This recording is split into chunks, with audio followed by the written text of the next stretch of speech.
Tôi tên là Lộc Thời Lê, Thiên Kim Lộc Thiện. Tôi và chồng là hôn nhân thương mại, kết hôn 2 năm. Vợ chồng vô cùng nồng cháy, ngày nào cũng quấn quýt bên nhau.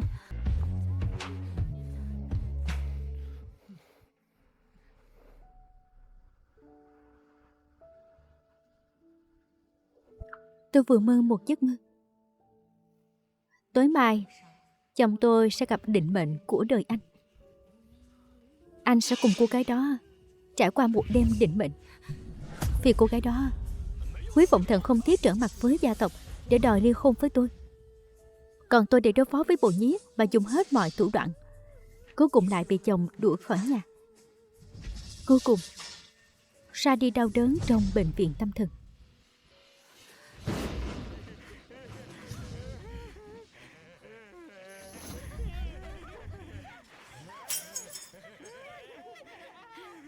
Không được.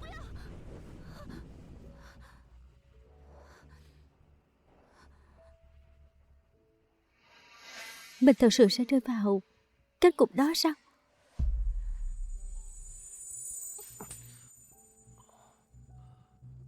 Bà xã, em sao vậy?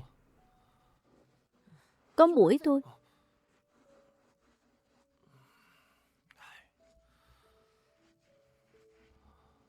Bà xã, đừng đánh nữa. Mũi chích anh thì sẽ không chích em nữa.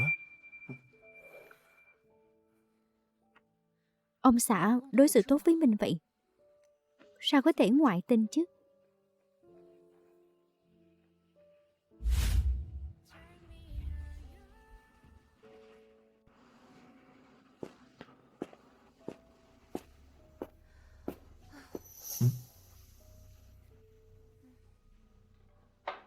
Sao lại thở dài vậy? Tối qua anh chưa thỏa mãn em hả?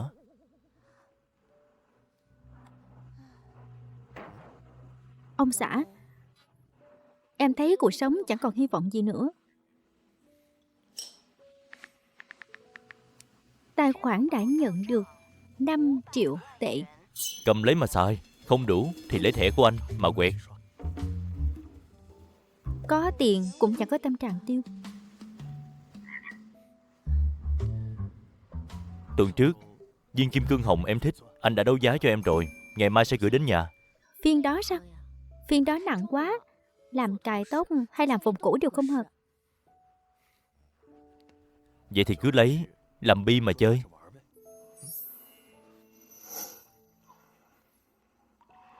Mình hiểu rồi. Trong giấc mơ, tại sao mình lại ghét cô ta đến mức muốn cô ta trả giá đắt? Sao mình có thể rời xa người chồng tốt với mình như vậy chứ? Ông xã, tối nay anh về sớm ăn cơm nha.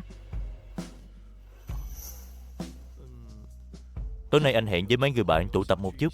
Em mặc kệ. Em mặc kệ. Em mặc kệ. Trước 6 giờ tối nay anh bắt buộc phải về. Nếu không anh sẽ không bao giờ gặp lại em nữa.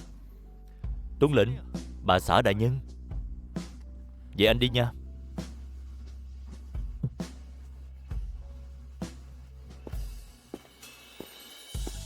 Tối nay anh ấy thực sự sẽ cùng cô gái đó vui vẻ bên nhau sao?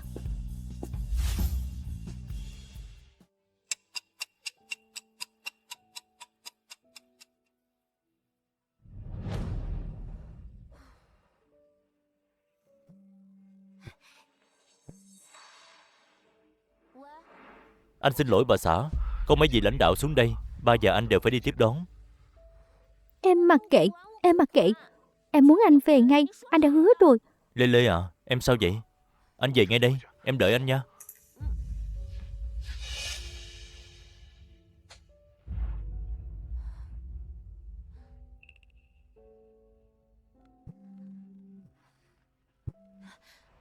Phu nhân, quý tổng gặp tai nạn xe rồi.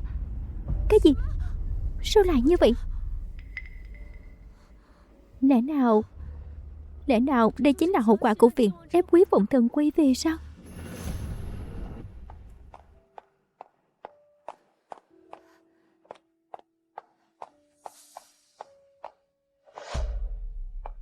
Là cô ta.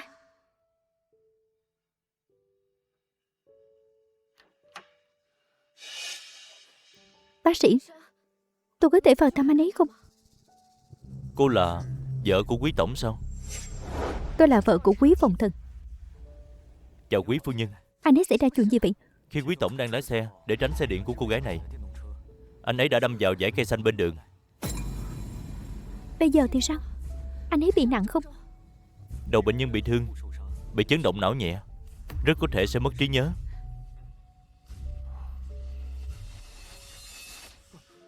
Cô là ai vậy? Em là mẹ anh.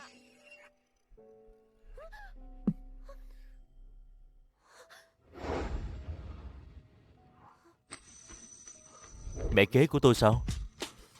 Lại còn xinh đẹp như vậy. Mẹ kế xinh đẹp, hay là cô theo tôi đi? Tôi tuyệt hơn ba tôi nhiều. Sao em không mặc nội y mà ra ngoài vậy? Anh không mất trí nhớ sao? Có vài chuyện tôi không nhớ. Chồng cô bình thường thích làm gì cô nhất? Cô giúp anh ta nhớ lại đi. Đầu tôi vừa bị thương, không được tát đâu. Hay là đánh vào đây đi. Anh thấy thỏa mãn lắm đúng không? Anh có biết em lo cho anh thế nào không?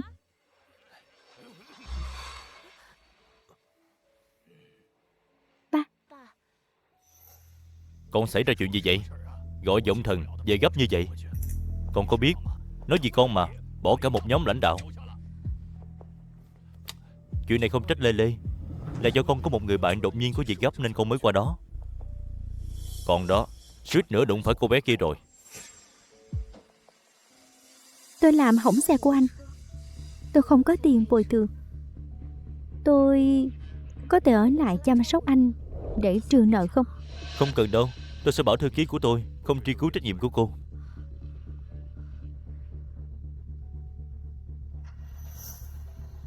Cô chắc là sinh viên đúng không? Học trường nào vậy?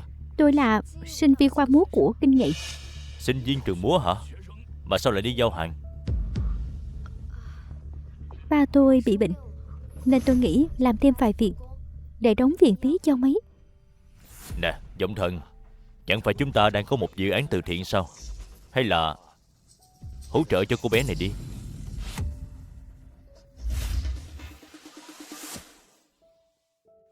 Trong giấc mơ, người tài trợ cho Nguyễn Nhiên là chồng mình. Kể từ đó, anh ấy đã nuôi Nguyễn Nhiên. Ba, tập đoàn Lộc Thị cũng đang tham gia dự án bồi dưỡng hay là còn làm người tài trợ cho cô ấy? Thời Lê à, đây là việc quý thị tài trợ cho sinh viên kinh nghệ. Con định giành việc của ba, như vậy không đúng đâu. Ba, mà người không hỏi ý kiến của tôi sao? Tôi có tay có chân, tôi có thể đi làm kiếm sống. Tôi không phải ăn xin. Tôi không cần sự bố thí của các người. Phản ứng của Nguyễn Nhiên không giống trong giấc mơ của mình. Cảm ơn quý tổng đã tài trợ. Tôi không có gì để báo đáp. Tôi chỉ có thể dùng thân mình báo đáp. Ba, cô ấy đã nói vậy rồi, chúng ta đừng miễn cưỡng nữa. Cô bé này cũng có cốt khí đó. Cô tên là gì? Tôi tên là Nguyễn Miên. Ông quý quá khen rồi. Con thấy chưa? Cô bé này giỏi hơn con nhiều. Ông già này mới đó đã đứng về phía Nguyễn Miên rồi. Đau đầu quá đi. Anh quý, tôi biết xoa bóp. Anh đau ở đâu? Tôi có thể giúp anh xoa một chút.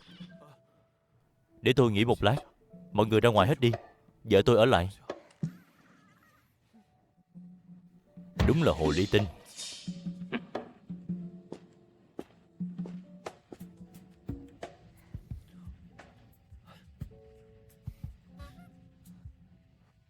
Cửa còn chưa đóng đâu.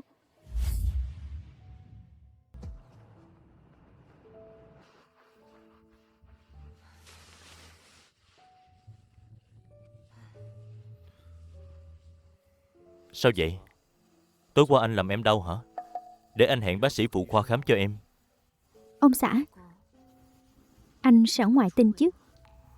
Em nghĩ linh tinh gì vậy?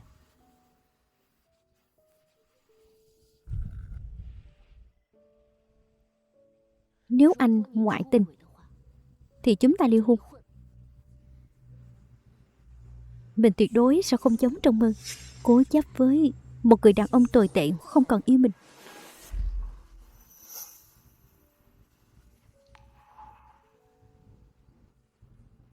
Mới sáng sớm mà nói gì vậy trời? Dù có xuống lỗ, anh cũng không ly hôn với em đâu.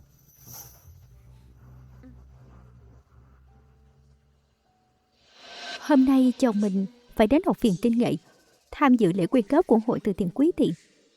Tại buổi lễ quyên góp đó, Nguyễn Miên đã liều mạng cứu anh ấy. Tiếp theo xin mời Chủ tịch tập đoàn Quý Thị lên sân khấu phát biểu. Quý tổng đến rồi. Đẹp trai quá, đúng là nhân tài xuất chúng. Đàn em Nguyễn không hổ là khoa khôi khoa múa. Cô ấy đứng cạnh quý tổng, giống hệt chủ tịch bá đạo trong tiểu thuyết ngoài đời thật. Người như quý tổng là nhân vật kiệt xuất ở kinh thị. Đáng tiếc là đã kết hôn sớm rồi. Nhưng tôi thấy đàn em Nguyễn và quý tổng rất đẹp đôi. Với lại mọi người không thấy giữa họ đã bắt đầu có tia lửa rồi sao? Ngọt quá đi. Sau khi Nguyễn Miên xuất hiện, mọi người đều nói cô ta rất hợp với chồng mình. Hai người là một đôi trời sinh. Rất nhanh, đèn sân khấu sẽ rơi xuống. Nguyễn Miên sẽ liều mạng để cứu chồng mình. Quý tổng cẩn thận. May mà mình đã sai người gia cố đèn sân khấu từ trước. Không phải chứ, sao cái đèn này lại rơi trúng mình? Cẩn thận.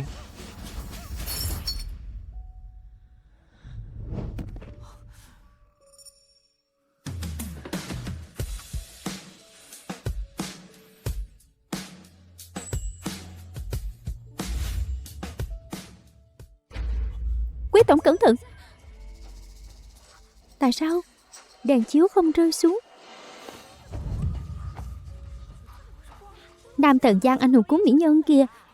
Cô gái này hình như tôi đã gặp ở đâu rồi. Cô ấy chẳng phải là người có ảnh treo ở vị trí trung tâm bảng sinh viên ưu tú Lộc Thời Lê sao? Trời ơi, đúng là đàn chị Lộc Thời Lê, nữ diễn viên chính của đoàn ca múa kịch Kinh Thị. Cô không bị thương chứ? Giang Tùy Giả, nam thần kinh nghệ. Trong giấc mơ để trả đũa quý phụng thần, mình từng bao nuôi cậu ta, đập tiền đầu tư, nâng cậu ta thành ảnh đế. Mà cậu ta lại quay đầu cắn mình, khiến mình thân bại danh liệt. Bởi vì cô gái mà cậu ta nâng niu nhất là Nguyễn Miên. Tôi hận không thể khiến cậu trả giá vì những gì cậu đã làm. Cái gì? Lộc Thời Lê?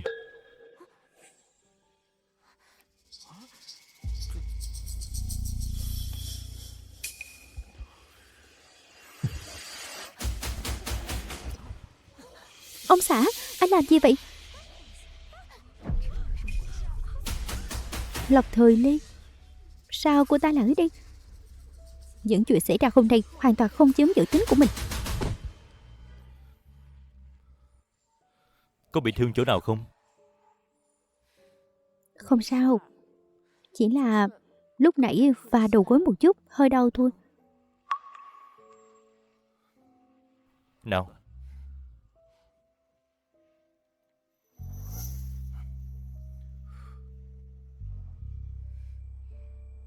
Mà nè, sao hôm nay em đột nhiên đến Kinh Nghệ vậy?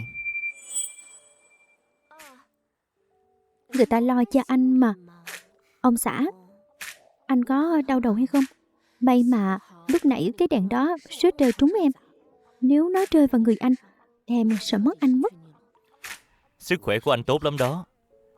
Không tin em có thể thử.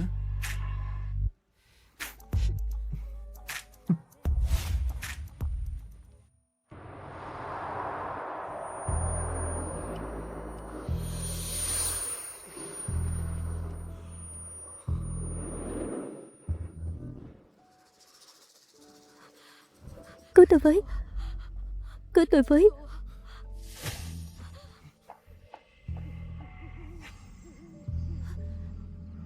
Không. Đừng mà. Đừng mà. Mình lại mơ nữa rồi. Bà xã, tối nay anh ở khách sạn Châu Tế có tiệc xã giao nên sẽ về muộn. Khách sạn Châu Tế? Chồng mình sẽ cùng Nguyễn Miên ở bên nhau cả đêm trong khách sạn đi.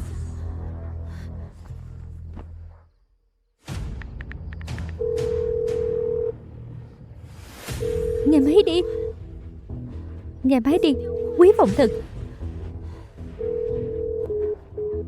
Sao Quý Vọng Thần lại không nghe máy?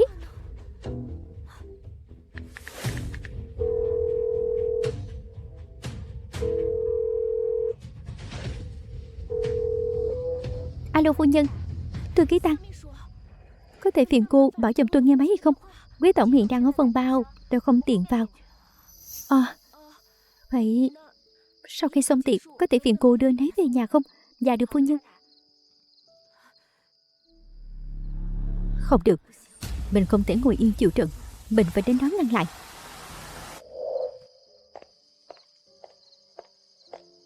Phu nhân, cô định ra ngoài sao? Vừa hay mình cũng cần một người giúp. Thím Lý, thím đi cùng tôi đi. Dạ được.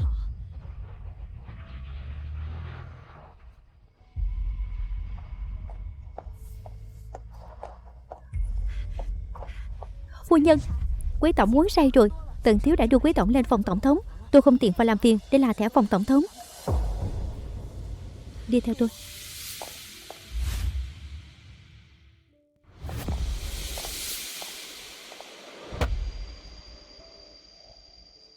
Trong giấc mơ, sau khi chồng mình và Nguyễn Nghiên lên giường, mình đã phát điên. Mình thiêu đuổi cả khách sạn, muốn xóa sạch mọi dấu vết thân mật của hai người họ.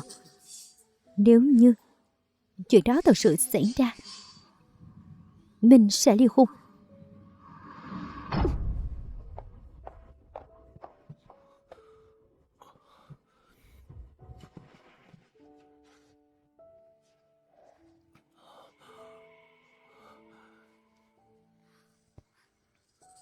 Quý phu nhân, tôi và quý tổng, chúng tôi đã lỡ. Bà xã, anh khó chịu quá. Miên Miên, con đang làm gì vậy? Mẹ, sao mẹ lại ở đây? Miên Miên, sao con lại ở trên giường quý tổng thế này? Con bỏ qua đây ngay. Mẹ, con và quý tổng đều bị bỏ thuốc. Con lấy được một viên thuốc giải. Con chỉ muốn cho quý tổng uống thuốc thôi. Đưa thuốc mà cần phải cởi đồ sao? Quần áo của tôi dơ rồi. Tôi sợ làm dơ đồ của quý tổng. Quý phu nhân, cô mau đưa thuốc cho quý tổng đi. Tôi đưa thuốc cho anh ấy. Vậy còn cô thì sao? Đến lúc này rồi, mọi người đừng lo cho tôi nữa. Cô ta đưa viên thuốc giải duy nhất cho chồng mình. Cô ta đối với chồng mình đúng là có ơn rất lớn. Nợ ân tình thì phải trả. Sau này họ vẫn sẽ dây dưa với nhau thôi. Thuốc giải mỗi người một nửa. Thuốc mà chia đôi thì sao không có tác dụng đâu. Tôi và quý tổng trúng loại thuốc này, ngoài việc dùng thuốc giải ra thì chỉ còn cách giải tỏa bằng cách đó thôi. Hơn nữa, phải là hai người cùng trúng thuốc giúp nhau giải mới có hiệu quả. Nếu một bên không trúng thuốc thì tác dụng thuốc trên người đối phương không thể giải được. Miên Miên, phải con đưa thuốc cho quý tổng rồi, còn con thì tính sao đây? Mẹ, đừng lo cho con. Mạng của quý tổng quan trọng hơn.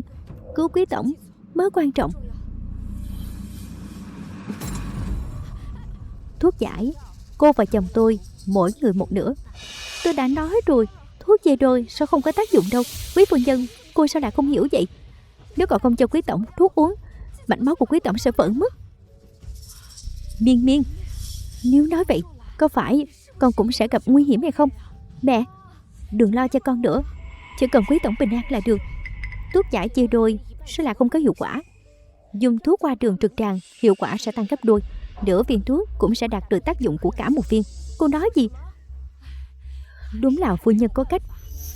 Miên Miên à, giờ vậy thì con và quý tổng đều có thể được cứu rồi. Thư ký Tăng, đưa cô ta sang phòng bên cạnh, đưa thuốc cho cô ta. Rõ, đừng mà. Sao có thể nhét thứ đó vào mông tôi chứ? Mẹ, thả con ra. Miên Miên, con đừng sợ. Mẹ đến giúp con dùng thuốc đây. Đừng mà, như vậy ngại lắm. Hồi nhỏ, lúc con không đi vệ sinh được, mẹ cũng từng giúp con dùng thuốc rồi mà. Đã lúc nào rồi, còn gì mà ngại nữa chứ. Mau, đi thôi. Con là nữ chính của thế giới này, sao có thể dùng thứ đó chứ? Mau đi thôi, thả con ra, thả con ra. Ông xã.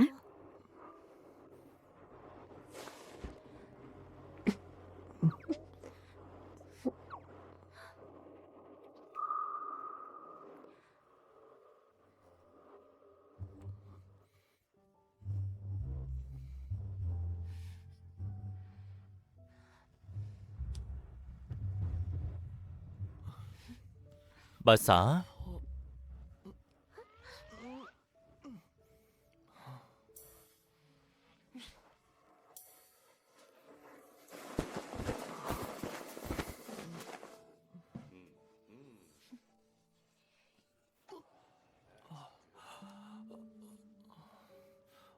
bà xã, em vừa cho anh dùng cái gì vậy? Ông xã ngoan, tối nay ngủ một giấc, mai sẽ khỏe thôi. Ngoan. Vậy em ngủ cùng anh đi. Nếu không phải hôm nay mình xuất hiện kịp thời thì người nằm cùng anh ấy đã là Nguyễn Nhiên rồi.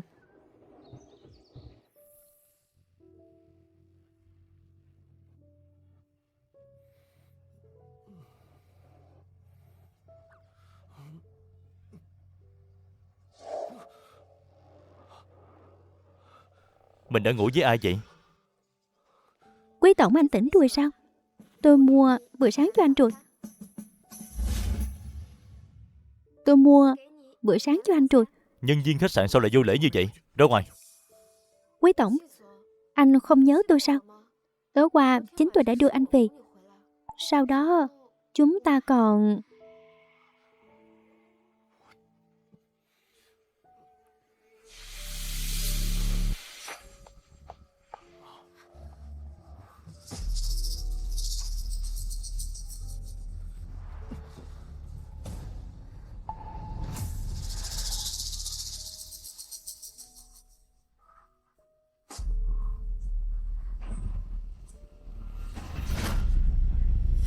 Mình ngủ với cô ta sao? Quý tổng, anh không sao chứ? Anh còn thấy khó chịu hay không? Khủng khiếp. Khủng khiếp. Quý tổng, buông tôi ra. Ông xã. Bà xã, anh dơ rồi. Quý tổng, sao lại ói lên người của tôi thế? Ông xã, sao lại ói kinh khủng thế? Đừng chạm vào anh.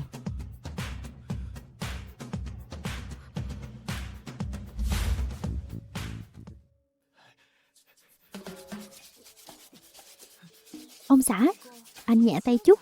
Anh kỳ cọ sắp róc cả da rồi. Bà xã yên tâm, anh nhất định sẽ tắm rửa thật sạch sẽ. Mấy dấu vết trên người anh là em để lại. Anh chê em dơ sao? Tối qua là em ngủ với anh hả? Chứ sao?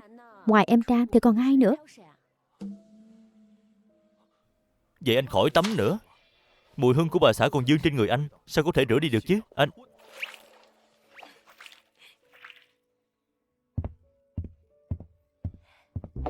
Bà xã à, cho anh ôm thêm chút đi.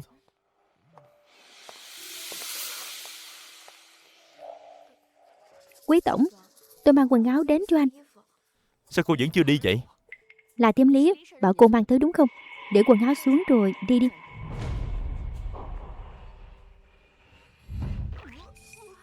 Quý tổng, để tôi đón cho anh ly nước nha. Cô ra ngoài trước đi. Nếu muốn ứng tuyển làm người giúp việc thì có thể nộp hồ sơ cho nhà họ Quý.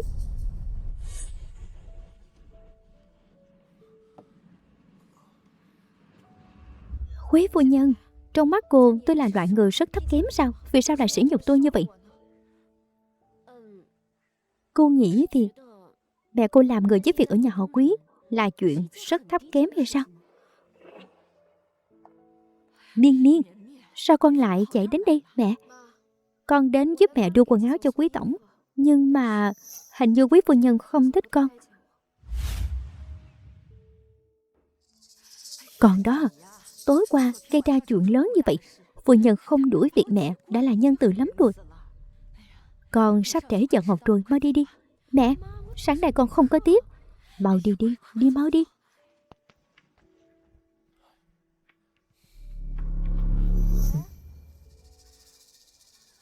Anh và Nguyễn Miên...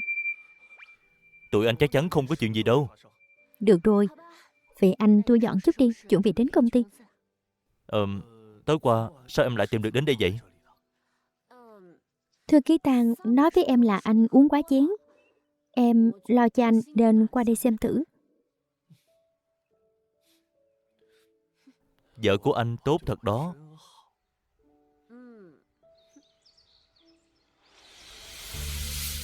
Ý con là một khi chồng con phản bội, cả nhà chúng ta đều sẽ gặp họa.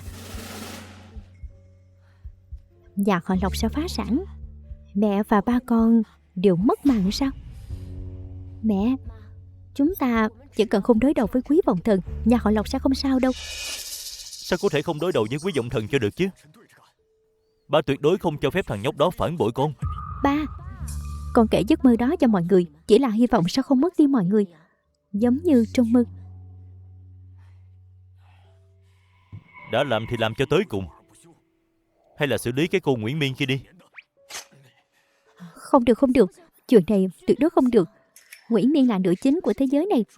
Nếu chúng ta ra tay với cô ta, sẽ bị phản vệ. Vậy thì chúng ta cho Quý Vọng Thần uống thuốc, khiến nó hoàn toàn phế luôn. Mẹ, thế này cũng không được.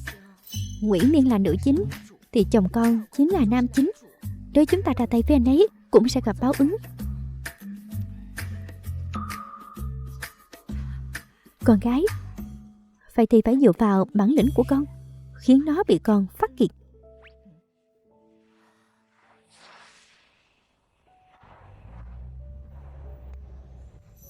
Cầm lấy, mỗi ngày một gói, đảm bảo Quý Vọng Thần sẽ không thể rời xa con. Trên đời này không có gì là không được, chỉ có không đủ sức thôi. Chỉ có không đủ sức thôi.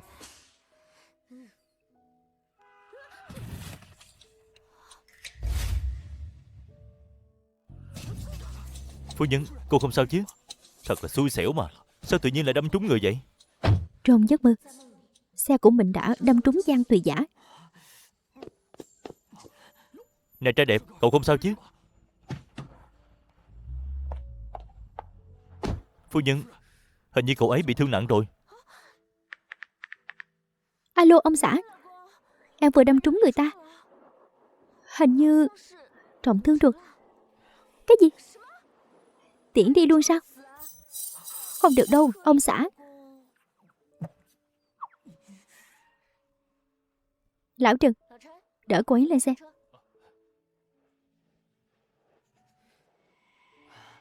Là chị sao?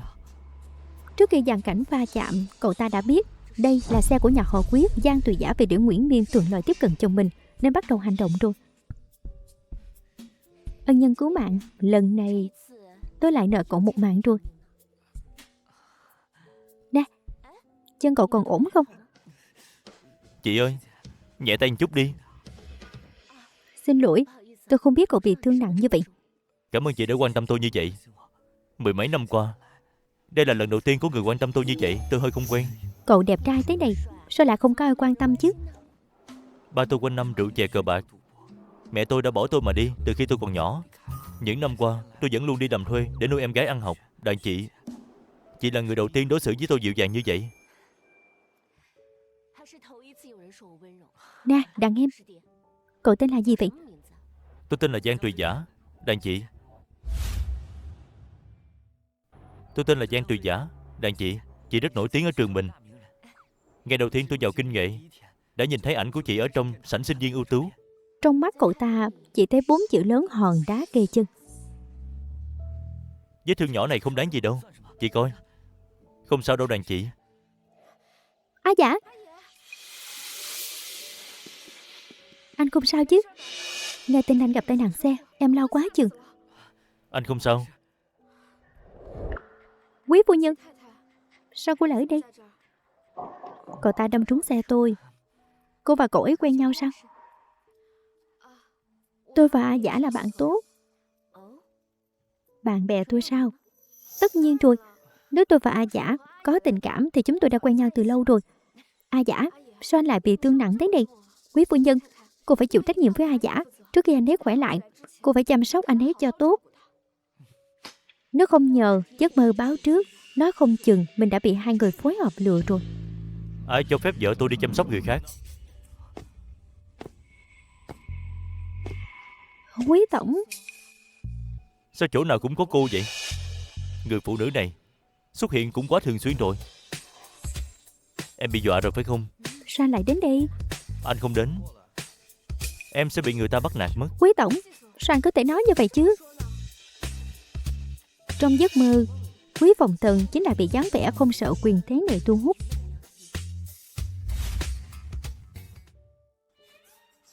Thư ký Tài, chuyện ở đây giao cho cô xử lý. Dạ, Quý tổng. Đi thôi.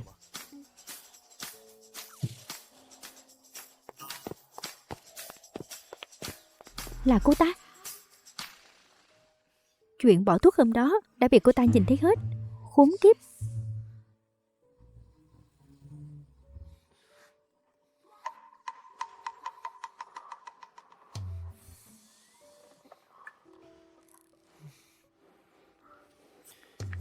Trong lúc tôi dưỡng thương, đàn chị có thể nhắn tin bầu bạn với tôi nhiều hơn không? Đang diễn cái trò trà xanh gì vậy?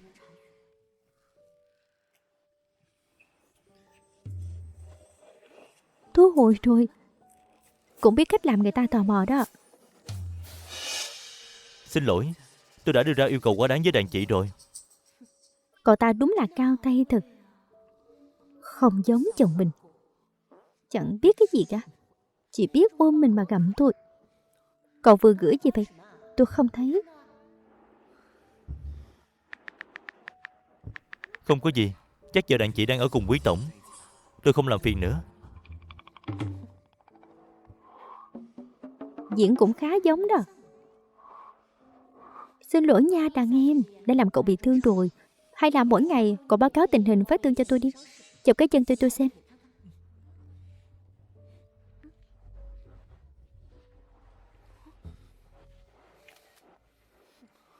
Trong mơ, Giang Từ Giả đã quyến rũ mình như thế. Từ sự kháng cự ban đầu đến sau này, vì trả đũa chồng nên đã thường xuyên tiếp xúc với cậu ta. Đang nhắn tin với ai đó? Ba em à, ông ấy đặt cho em mấy bộ trang sức từ Milan. Muốn cái gì cứ bảo thư ký Tài đi mua cho em. Là thẻ của chồng em không đủ quẹt, hay là ví của chồng em chưa đủ dày? Có dày không? Vậy nếu chồng mình ở nhà ăn không đủ, liệu có ra ngoài tìm món lạ hay không?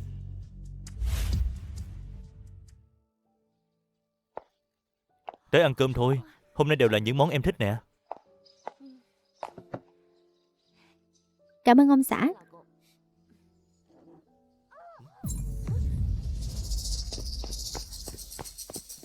Cứu mạng! Cứu mạng! Xảy ra chuyện gì vậy? Cứu tôi với! Cứu tôi với! Sao cô lại ở đây vậy? Mẹ tôi bị viêm dạ dày cấp tính nên tôi làm thay bẫy. Cái bồn tắm này lớn quá, tôi không ra ngoài được. Có cần tôi gọi 115 giúp cô không? Quý tổng, anh khỏe như vậy, có thể kéo tôi lên không?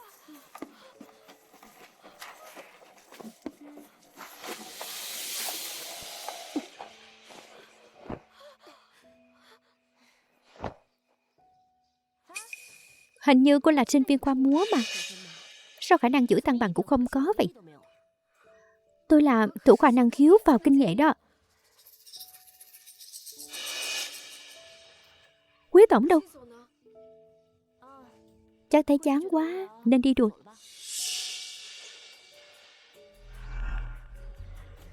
Phu nhân, cô có thể cho tôi mượn một bộ đồ không? Vừa hay mình có mua cho thím Lý vài bộ đồ mới. Được thôi, theo tôi đi thay đồ.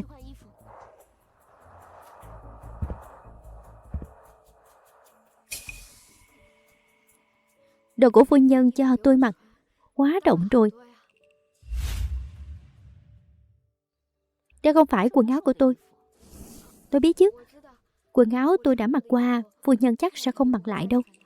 Sau khi cô giặt xong thì đưa cho thím Lý.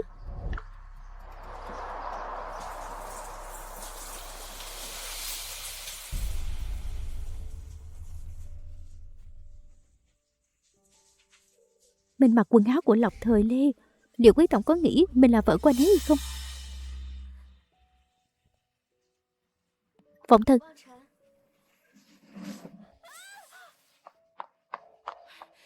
Miên Miên, con sao vậy? Mẹ, đau quá. Xảy ra chuyện gì vậy? Suýt nữa tôi bị cô ta nhìn thấy hết rồi. Miên Miên, sao con lại bị phỏng thế này? Tôi dùng nước nóng hắt cô ta. Cô bị điên hả? Tôi đang tắm bên trong. Cô đẩy cửa xông vào làm gì? Tôi không biết quý tổng đang tắm. Cô bị điếc hả? Tiếng nước lớn như vậy không nghe thấy sao? Tôi thật sự không biết quý tổng đang ở trong đó. Với lại, quý tổng là đàn ông mà, bị nhìn một chút cũng đâu có thiệt. Cơ thể của tôi chỉ có vợ tôi được nhìn. Xin lỗi quý tổng, con gái tôi đến làm thay ca cho tôi. Nó không hiểu chuyện. Để cô ta làm thay. Tôi thấy là thím mới không hiểu chuyện đó. Sao anh có thể không chịu với mẹ tôi? Bà ấy vẫn đang nén đau dạ dày để làm việc. Miên Miên, sao con lại nói chuyện với quý tổng như vậy? Mau xin lỗi quý tổng đi. Con không xin lỗi đâu. Mẹ, anh ta hung dữ với mẹ như vậy, mẹ đừng làm ở nhà họ Quý nữa. Con có biết mẹ làm giúp việc ở nhà họ Quý một tháng kiếm được bao nhiêu không? Xin lỗi quý tổng, xin lỗi phu nhân. Đều là lỗi của tôi, là tôi không dạy con bé tốt, thím Lý. Thím đưa Nguyễn Miên đến bệnh viện xử lý vết thương trước đi. Nếu trong người không khỏe thì cứ nói với chúng tôi. Hôm nay thím nghỉ một ngày đi. Cảm ơn phu nhân. Vậy tôi đưa Miên Miên đi bệnh viện xong sẽ quay lại mẹ. Đi thôi, đi thôi. Anh thấy hay là cho thím Lý nghỉ việc luôn đi. Thím Lý làm việc ở nhà mình rất tận tâm. Thím ấy cũng đâu có làm gì sai. Sau này bảo thím ấy đừng đưa Nguyễn Miên đến nhà mình nữa là được. Đều nghe em cả. Ba của Nguyễn Miên bệnh nặng, giữ thím Lý lại. Như thế nhà Nguyễn Miên sẽ không đến bước đường cùng. Bà đến cầu xin chồng mình giúp. Thứ hai là nắm thóp được thím Lý, cũng có lợi cho mình. Alo mẹ, con đến rồi. Ở phòng bao nào vậy? 888. Mình nhớ là vào thời điểm này, ở địa điểm này, chồng mình lại sắp gặp Nguyễn Miên. Các người muốn làm gì? Đừng chạm vào tôi. Buông tôi ra. Làm ở đây mà còn giả vờ thanh cao sao? Theo tôi một đêm, tiền viện phí của ba cô tôi trả hết. Bọn họ lại biết tin ba của Nguyễn Miên đang bệnh nặng. Cút đi. Tôi không thèm tiền dơ bẩn của các người. Chọc giận đối phương thì có ích gì cho Nguyễn Miên đâu chứ. Khốn kiếp, dám đánh ông đây. Cứu giới. Khi nữ chính gặp nguy hiểm thì chồng mình sẽ xuất hiện làm anh hùng cứu mỹ nhân. Tôi không thèm tiền dơ bẩn của anh. Nếu như mình cứu cô ta thì chẳng còn việc gì cho chồng mình nữa. Sao chân mình đột nhiên đau vậy? Không đi được nữa rồi. Cứu với. Nè, im lặng chút đi. Ồn ào quá. Quý tổng, cứu tôi. Quý tổng, tôi không biết ngài đang nghỉ ở đây. Đã làm phiền ngài rồi, thật xin lỗi. Xin lỗi, tôi đi ngay đây. Tôi đi ngay đây. Đi.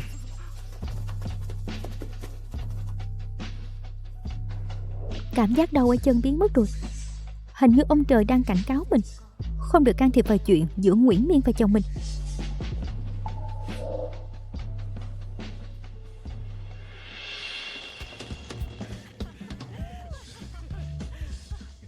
Nào, uống đi. Nếm thử cái này, tiểu lượng của chị tốt thật đó. Chị à, Mẹ, giữ gìn nhan sắc tốt thật đó. sao mẹ lại lén con hưởng thụ một mình thế? Con gái, lại đây, lại đây. Chào chị. Chào các cậu, chào các cậu. Cục cưng dịch xem thích cậu nào. Thấy sao? Cô thích ai không? Chữ Giang, sao cậu lại ở đây? Chị à, tôi còn phải đi làm kiếm tiền nữa. Ngồi xuống.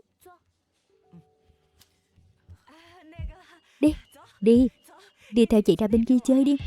Cậu đã tiếp bao nhiêu khách rồi? Hôm nay là ngày đầu tiên tôi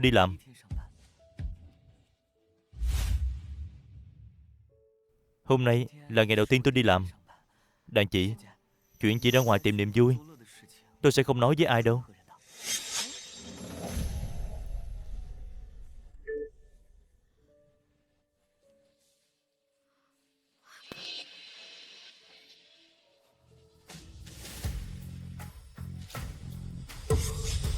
Vợ của tôi. Quý tổng anh đừng hiểu lầm. Dẫn chàng trai này chắc không phải do phu nhân gọi đâu.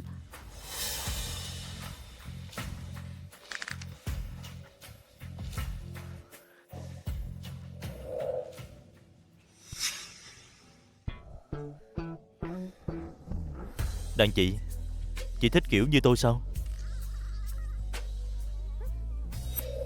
Anh bạn, cậu không được làm vậy đâu. Lục Thời Lê. Con rể, sao con lại đến đây? Ông xã. Quý tổng, anh hiểu lầm rồi. Tôi với đàn chị vẫn chưa có chuyện gì xảy ra cả. Con rể, con bình tĩnh một chút. Bình tĩnh lại đi. Mẹ, mau, đuổi cô ta ra ngoài cho tôi. Bà xã, em tới đây là để tìm anh sao? Không phải đến tìm niềm vui chứ? Đàn chị đến để tìm tôi. Đàn chị đến để tìm tôi. Hôm nay là ngày đầu tiên tôi đi làm.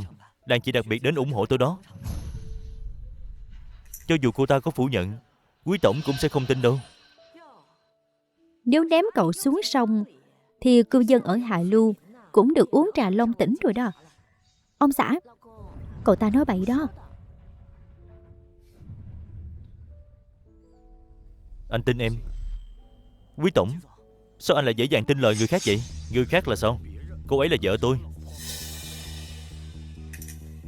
Hình như tôi nhớ là đã từng gặp cậu ở bệnh viện. Trước đây tôi từng bị tai nạn xe. Đàn chị Lộc đặc biệt quan tâm đến tôi. Ngày nào cũng bảo tôi nhắn tin báo cáo tình hình hồi phục chân. Lê Lê, đưa điện thoại cho anh. Ông xã, Đưa đây.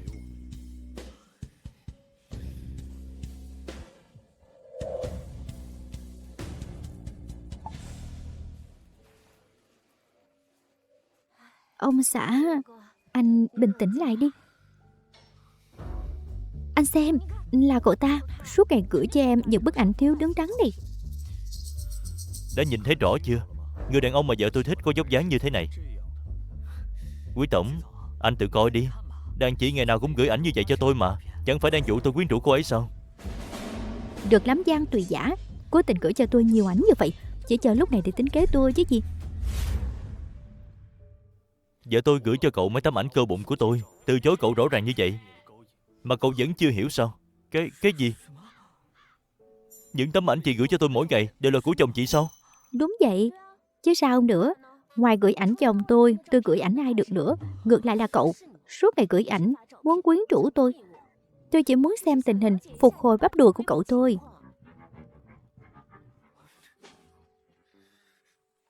Chà, yếu nhất.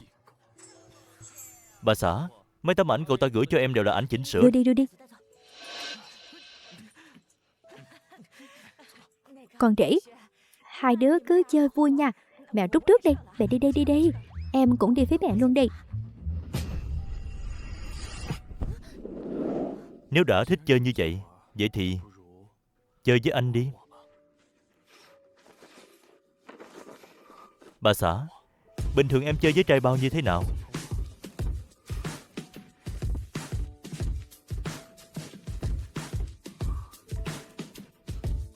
Em sành quá đi. Đến đây mấy lần rồi. Em muốn chơi với anh như vậy lâu rồi.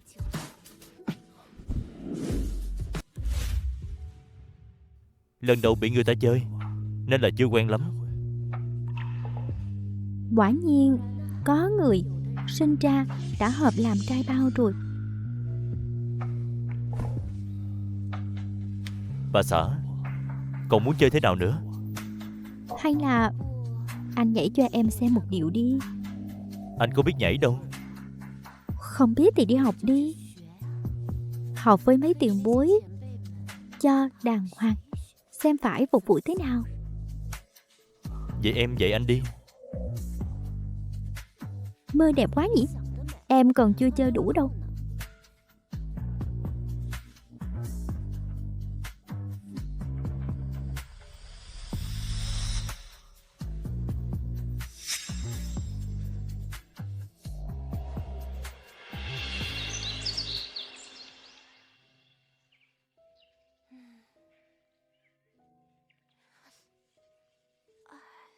Đau quá. Đau quá.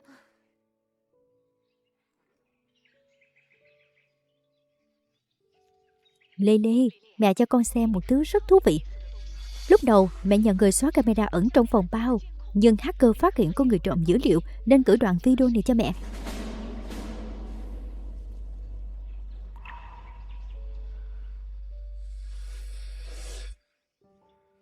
Đây là của quý tổng sao?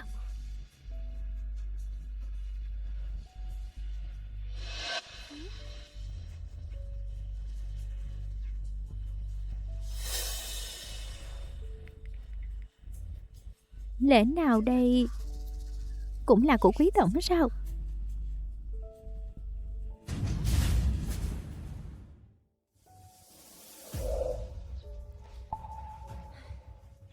Cô ta là Nguyễn Miên phải không? Cô ta lại lấy mất quần lót đặc riêng ba mẹ định tặng cho trai bao mẹ thích.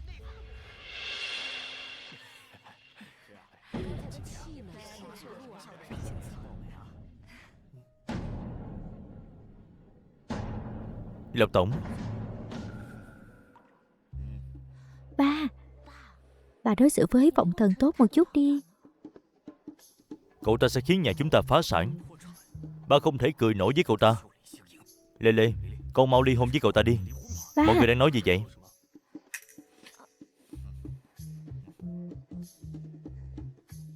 ba em vừa nói sẽ mua đồ cho em thôi. Xuất giá tòng phu. Em chỉ được tiêu tiền của anh thôi.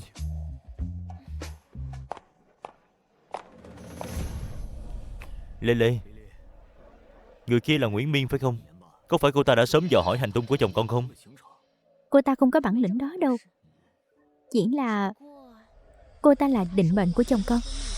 Vận mệnh sẽ sắp đặt cho họ gặp nhau ở mọi nơi, còn bùng lên tia lửa tình yêu. Chồng của con cứ thu hút ông bướm như vậy. Loại đàn ông không giữ chuẩn mực, không thể giữ. Các vị khách quý xin giữ trật tự. Buổi đấu giá của chúng ta chính thức bắt đầu. 1 triệu, 1 triệu 100 ngàn, 2 triệu, 3 triệu, 4 triệu, 5 triệu. Tôi mua đồ cho con gái cưng của tôi. Cậu dám tranh với tôi sao? Thứ gì vợ con muốn, con đều phải có. Đốt đèn trời. Đốt đèn trời. Quý tổng đốt đèn trời rồi. Ngay cả mặt mũi ba vợ cũng không nể. Chỉ mua đồ cho một người thôi, có cần vậy không? Anh hơn thua với ba em làm gì chứ? Vì anh là người đàn ông của em. Ba em cũng là người đàn ông của em mà. Vậy thì anh càng phải hơn thua với ông ấy. Chính xác là phải hơn hẳn ông ấy. Quý tổng, chúc mừng anh đã đấu giá được món đồ ưng ý. Đưa cho vợ tôi.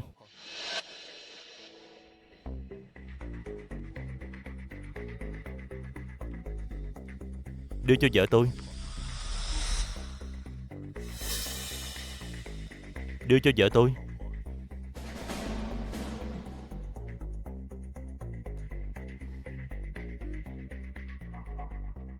Tôi thật ngưỡng mộ cô. Dù không có chồng tôi, những thứ này chỉ cần tôi muốn cũng đều sẽ là của tôi, vì cô sinh ra trong hào môn. Rõ ràng mình mới là nữ chính của thế giới này. Tiếp theo sẽ là phần đặc biệt của buổi đấu giá lần này. Một quý cô xinh đẹp sẽ đấu giá một điệu nhảy của mình, giá khởi điểm 10.000.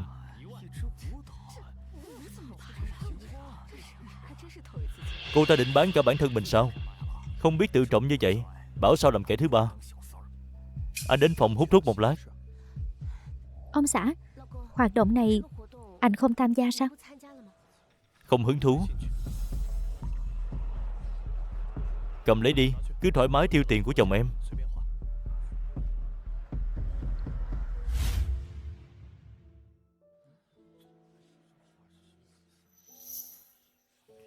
Lại không nỡ rời xa chồng con sao? Không phải anh ấy không có hứng thú với Nguyễn Miên, mà là sợ bản thân hành động quá lộ liễu thôi. Lê Lê à, con nói vậy là có ý gì? Con mơ thấy gì sao? Tôi ra giá 20.000, có phải là cô ta sẽ nhảy múa trong lòng tôi hay không? Quý vị, Nếu ai ra giá 100.000 thì biết đâu cô ấy còn có thể nhảy múa trên giường cho các vị.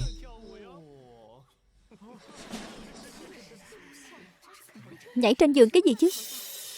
Tôi còn có thể nhảy trên mộ của anh đó. 100.000, hôm nay phải phục vụ ông đây cho tốt. Tại sao mọi chuyện lại khác hoàn toàn với những gì mình mơ thấy? Trong mơ, rõ ràng là Quý Vọng Thần sẽ ra giá đưa mình đi. 100.000 lần thứ nhất, 100.000 lần thứ hai. Tôi không bán nữa. Sao cô có thể lật lọng như vậy chứ? Vị khách số 10 vừa bỏ tiền mua cô rồi. Phải làm sao đây? Mình không muốn đi theo loại đàn ông béo tốt thua cợt này đâu. Tôi thay mặt vị khách số 32 ra giá 1 triệu để đưa quý cô này đi. 1 triệu sao? Anh ta định bao trừng cô bé đó luôn à? Cô gái bướng bỉnh như vậy không đáng 1 triệu đâu. Lê Lê, con bị sao vậy? Có người bỏ 1 triệu vì Nguyễn Miên. Đây chẳng phải là chuyện tốt sao? Như vậy cô ta và chồng con sẽ không còn cơ hội. Ba, người ra giá đó chính là chồng con. Cái gì chứ? Cái gì chứ? Thằng Quý Vọng Thần đó sao mà nó dám chứ? Trong giấc mơ của con cũng xảy ra chuyện tương tự. Người mua số 32 này con đã điều tra rõ rồi. Số điện thoại anh ta để lại chính là số cá nhân của chồng con.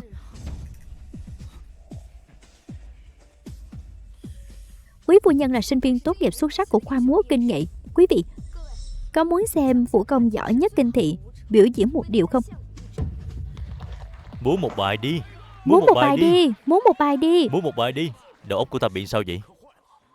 Trong giấc mơ, mình lên sân khấu tác Nguyễn Miên một cái. Lại người như cô cũng xứng gọi tôi lên nhảy sao? Sau đó liền bị công kích. Phu nhân hào môn bắt nạt nữ sinh. Tất cả mọi người đều chỉ trích mình bắt nạt Nguyễn Miên. Quý phu nhân không chịu lên đây là vì tiền chưa đủ sao? Cô ta cố ý kích động mình, ép mình phản kháng.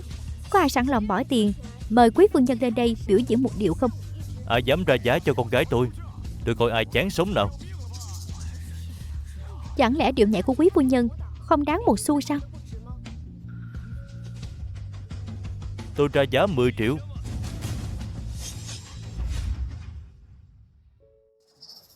Kẻ nào chán sống vậy? 10 triệu để mua cái mạng chó của hắn sao? Thì ra là chồng của con.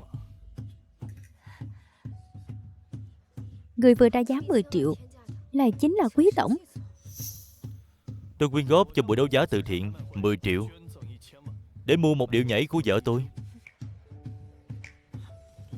Quý Vọng Thần, cậu dám để con gái tôi lên đó nhảy sao? Được.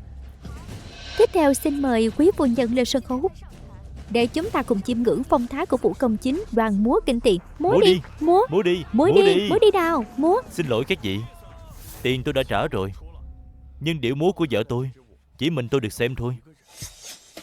Xin lỗi các vị không có phước phần đó đâu. Quế tổng thật hào phóng, phun tiền để mua một điệu nhảy. Đúng là có tiền tốt thật đó. Trong giấc mơ không hề có chuyện Quý Vọng Thần ra giá 10 triệu vì mình. Bà xã, chúng ta về nhà đi. Về nhà nhảy trên giường cho anh xem. Đang giữa ban ngày mà anh nói gì vậy? Tôi đi trước đây. Quý tổng, anh còn nhớ chiếc nhẫn này không? Anh còn nhớ chiếc nhẫn này không? Chiếc nhẫn này trông quen quá. 15 năm trước anh rơi xuống nước tôi đã cứu anh. Lúc đó anh nói chiếc nhẫn này giao cho tôi giữ. Anh nói anh nợ tôi một mạng, sau này nhất định sẽ báo đáp tôi. Đây là ân nhân cứu mạng, thất lạc nhiều năm nhận nhau rồi. Quý tổng và cô gái này là có nhân duyên như vậy sao? Cô gái này lại tự nhận là ân nhân cứu mạng quý tổng trước mặt bao nhiêu người. Có ý gì đây? Quý tổng đã kết hôn rồi mà. Đưa chiếc nhẫn cho tôi coi. Hóa ra Nguyễn Miên và chồng mình khi còn nhỏ là có chuyện như vậy. Nếu chồng con chỉ vì một chiếc nhẫn mà lúc nào cũng thiên vị Nguyễn Miên, bà sẽ trừng phạt hắn. Ba, trái tim anh ấy sẽ nghiêng về phía Nguyễn Miên sao? Với tư cách là ân nhân của Quý Vọng Thần, từ nay về sau trong mắt anh ấy chỉ có mình. Chính là chiếc nhẫn này, không sai. Quý tổng, anh nhớ ra rồi sao? Chính cô đã lấy trộm chiếc nhẫn này. Tôi không có. Còn nói không có sao? Năm đó tôi bảo cô thay tôi giữ chiếc nhẫn này, kết quả chớp mắt cô đã biến mất. Cô giấu chiếc nhẫn này 15 năm, đến lúc này mới lấy ra. Cô có mưu đồ gì? Lúc đó sau khi tôi nhận chiếc nhẫn này đã bị ba đưa đi, cho nên Cuối cùng cô cũng thừa nhận chính cô đã lấy trộm nó.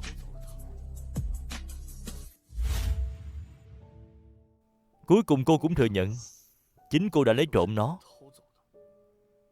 Chiếc nhẫn này hình như là ba mua cho con.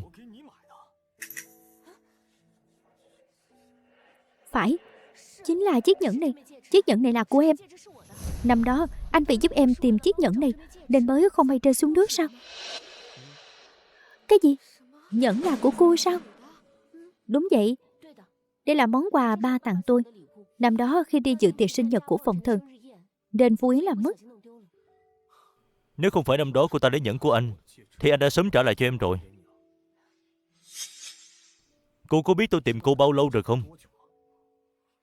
Quý tổng, hóa ra anh vẫn luôn tìm tôi. Cô giữ nhẫn của vợ tôi suốt 15 năm. Không phải, tôi không biết đó là nhẫn của quý phu nhân. Tôi sẽ báo cảnh sát. Tôi sẽ báo cảnh sát.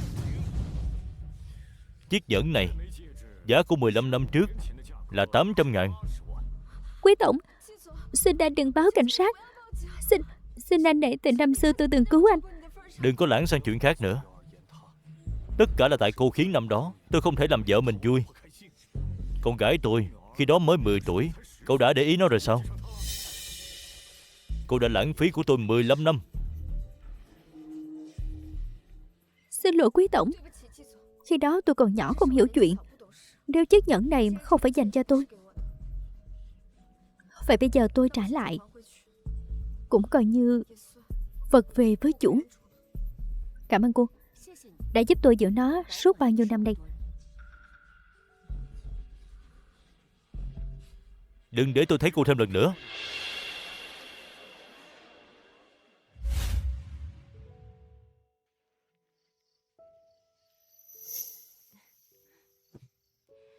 Ba, chúng con về rồi. Bà thấy con rảnh quá, tiền nhiều quá, không có chỗ tiêu đúng không? Lần đấu giá này tiêu hơn 100 triệu rồi. Ném nhiều tiền như vậy, có nghe được tiếng vang không? Ba à, ba bình tĩnh lại đi. Anh đếm số tiền đó, ít nhất cũng nghe được tiếng cười của chị dâu mà. Tiếng cười hả? Quả thật có nghe thấy một tràng cười nhạo. Họ nói anh con là đồ cuồng vợ, thằng khờ đó. Nam tử Hán đại trượng phu, cuồng vợ thì có sao? Con, cái đồ cuồng vợ như con còn đắc ý nữa hả? Thiên Kim và họ Lộc gả vào nhà chúng ta không phải để hưởng phúc, chẳng lẽ để hầu hạ lão già như ba sao? Con,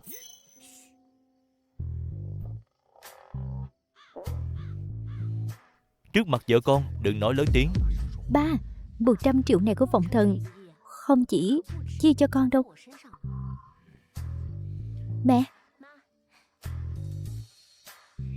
Mẹ, mẹ xem.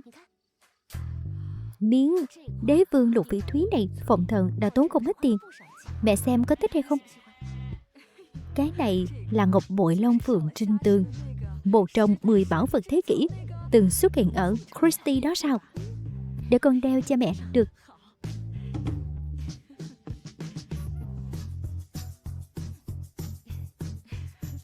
Miếng ngọc này đeo trên người mẹ mới thể hiện được giá trị của nó. Ba, mẹ đeo có đẹp hay không? Tốn nhiều tiền vậy làm gì chứ? Ba bớt giận đi. Nào, ăn một quả cherry đi. Bà không ăn đâu, con ăn đi.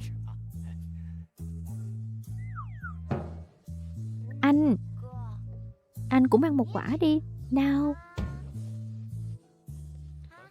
Cảm ơn em gái. Bà xã, Anh, em cũng muốn anh đút. buông tay ra. Anh, em muốn anh đút. Em cứ muốn anh đút em. Từ sau khi trải qua giấc mơ đó, mình mới biết hóa ra Quý Tinh Lan không phải thiên kim thật của nhà họ Quý. Ngược lại, cô ta còn luôn thầm yêu chồng mình. Anh, em muốn anh đút. Món anh đút Ăn thôi. đi, ăn đi, ăn đi. Ăn cho hết đi.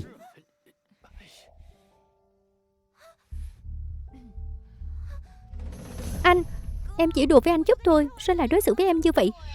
Không biết phép tắc gì hết. Trước mặt vợ anh không được quậy phá như vậy. Vậy có phải là khi không có mặt chị Thời Lê, em có thể giỡn với anh như vậy không? Em... Chồng chị đâu phải trẻ con 3 tuổi, sao có thể làm loạn như vậy được? Con thật sự ghen tị với Tinh Lan. Đúng là rất năng nổ. Tinh Lan đang nhõng nhẽo mà thôi, chẳng có chút điềm đạm nào. Thời Lê à, con sớm sinh một đứa bé đáng yêu đi, để nhà chúng ta thêm nhộn nhịp. Dạ thưa mẹ. Tuân lệnh.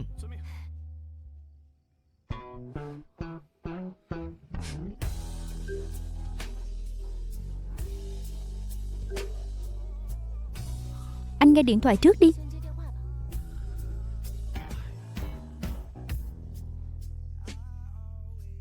Alo. Alo, anh. Mẹ đích thân hầm canh yến xào lê đường phèn, anh muốn uống không? Kêu người giúp việc đem một chén cho chị dâu em. Anh, em đang ở ngay bên ngoài nè. Em đã đứng ngoài này lâu lắm rồi. Để đồ ở trước cửa rồi em đi là được rồi. Em không chịu. Em muốn đích thân đưa canh mẹ hầm cho anh. Vậy thì em cứ ở ngoài đó mà đợi đi. Chúng ta tiếp tục thôi. Chúng ta tiếp tục thôi. Hay là anh cứ lấy bát canh đó đi. Bà xã à, anh đang như vậy cũng đâu có tiện mở cửa đâu nhỉ. Bà xã, em giúp anh một chút đi mà.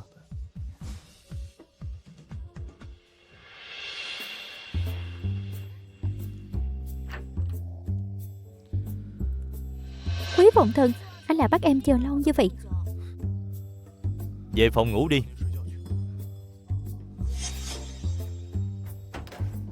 Em ấy, nãy giờ mấy vẫn ở bên ngoài à? Cách âm trong nhà rất tốt. Em có la lớn đến đâu cũng chỉ mình anh nghe thấy thôi. Thấm giọng chút đi. Chúng ta vẫn chưa xong đâu đó. Anh đó, trâu bò cũng không chịu nổi sự hành hạ của anh đâu.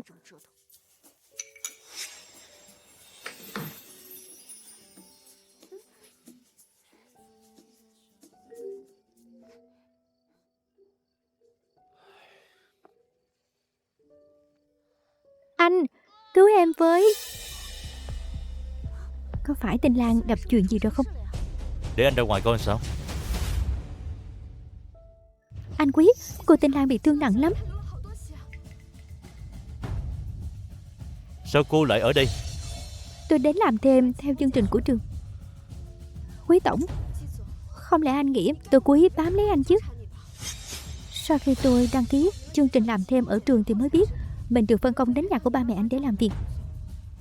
Tinh Lan đã xảy ra chuyện gì? Đúng là cô gái định mệnh của chồng mình. Thật là con cưng của sự may mắn. Đi làm thêm thôi, ai cũng được phân đến nhà họ Quý. Anh ơi, em đau quá. Cô Quý, cô sẽ không sao đâu. Tôi đã giúp cô xử lý sơ vết thương rồi. Vết thương của tôi vốn khó lành, cô băng bó cũng chẳng có tác dụng gì đâu.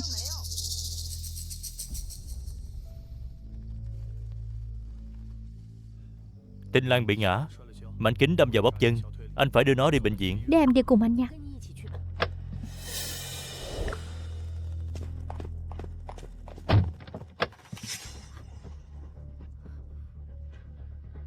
Cô định làm gì đây? Quý tổng, tôi biết đường ngắn nhất đến bệnh viện. Tôi có thể chỉ đường cho anh. Tránh ra đi. Cút ra đi. Chẳng lẽ người giúp việc không được ngồi ghế phụ sao? Quý tổng, anh quá đáng thật đó. Ghế phụ của người đã có gia đình là chỗ ngồi dành riêng cho vợ. Tôi thấy cô muốn bị thôi việc đúng không? Còn không mau cút đi. Xin lỗi. Tôi không biết ghế phụ không được ngồi. Vết thương của Tinh Lan quan trọng hơn. Mau xuất phát thôi. Lan Lan, Lan Lan. Phụng Thần, Lan Lan sao rồi? Đang yên đang lành, sao Lan Lan lại đột nhiên vào viện vậy? Anh Quý, tình trạng em gái anh hơi đặc biệt. Cô ấy hiện đang bị rối loạn chức năng đông máu, nhưng cô ấy lại là nhóm máu hiếm, không thể truyền máu được. Tôi cũng là nhóm máu hiếm. Các người có thể lấy của tôi. Sao trên tay của cô lại có vết kim? Cô vừa mới rút máu sao? Có phải cô đi bắn máu hay không? Cô vẫn còn trẻ, sao lại phải làm như vậy? Xin mọi người đừng hỏi nhiều nữa. Quý tổng, hãy dùng máu của tôi để cứu cô Quý đi. Tôi vẫn chịu được, không cần lo cho sức khỏe của tôi đâu. Nguyễn Miên, cô là ân nhân của nhà chúng tôi. Trong giấc mơ của mình, Nguyễn Miên đã thành nguồn máu dự phòng của Quý Tinh Lan. Cô ta nhiều lần truyền máu cho Quý Tinh Lan. Chồng mình thấy cô ta đáng thương nên đã chăm sóc cô ta. Lâu dần qua lại, tình cảm của hai người bắt đầu nảy sinh. Cô có ơn với gia đình chúng tôi, hay là sau này cô cứ ở lại nhà họ Quý đi? Tôi sẵn lòng trở thành nguồn máu cho cô Quý. Còn ngay ra đó làm gì? Mau truyền máu của tôi cho cô Quý đi. Không cần đâu. Quý tổng, anh không cần lo lắng cho tôi. Hãy huy động máu hiếm từ nguồn dự trữ. Quý tổng, chỉ có máu của tôi mới cứu được cô Quý. Chúng tôi đâu phải hôm nay mới biết con bé thuộc nhóm máu hiếm. Nhà chúng tôi đã chuẩn bị sẵn nguồn dự trữ cho con bé rồi, đủ để dùng cho cả việc sinh nở. Nguồn dự trữ đó vẫn còn những việc khác cần dùng đến. Bà hãy cứ lấy của Nguyễn Miên đi. Bà à, gần đây bà xem nhiều phim ngắn quá rồi. Nguồn dự trữ trong kho để lâu cũng sẽ không dùng được nữa. Hơn nữa, nguồn máu mới vốn dĩ không thể trực tiếp sử dụng được. Tại sao bà cứ cố chấp bắt người phụ nữ này truyền máu cho Tinh Lan vậy? Bà làm như vậy tự có lý do riêng của mình. Con nên nghe theo lời bà đi. Bà... Anh Quý, nguồn máu dành cho cô Quý đã được đưa tới rồi.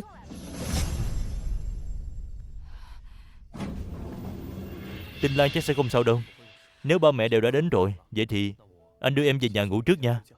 Để ba mẹ ở lại đây chăm sóc Tinh Lan, liệu có ổn hay không? Người làm đều ở đây, một lát nữa họ cũng sẽ về thôi. Mệt rồi chứ gì, để anh bế em. Đừng làm vậy, mọi người đang nhìn kia. Đã trễ lắm rồi. Vợ anh mà không ngủ sớm, sáng mai dậy sẽ không xinh đẹp nữa đâu.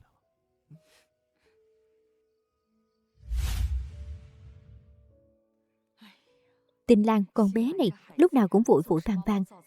Mẹ đã kêu người làm đem mấy thứ đồ thủy tinh và gốm sứ trong phòng của nó thu dọn đi hết rồi. Tối hôm qua con bé gặp chuyện lớn như vậy là mẹ lo muốn xỉu. Chuyện đáng sợ còn ở phía sau đó. Mẹ! Mẹ! Mẹ ơi! Mẹ! Tinh Lan, có chuyện gì vậy? Mẹ nhìn xem, đây là cái gì? Đây là thứ gì vậy? Chắc chắn là cô giúp việc mới tới kia không biết liêm sĩ. Đây là thứ con tìm thấy trong chăn của cô ta đó. Chắc chắn là cô ta ở trong nhà của chúng ta làm chuyện bậy bạ với đàn ông rồi. Trả lại đồ cho tôi.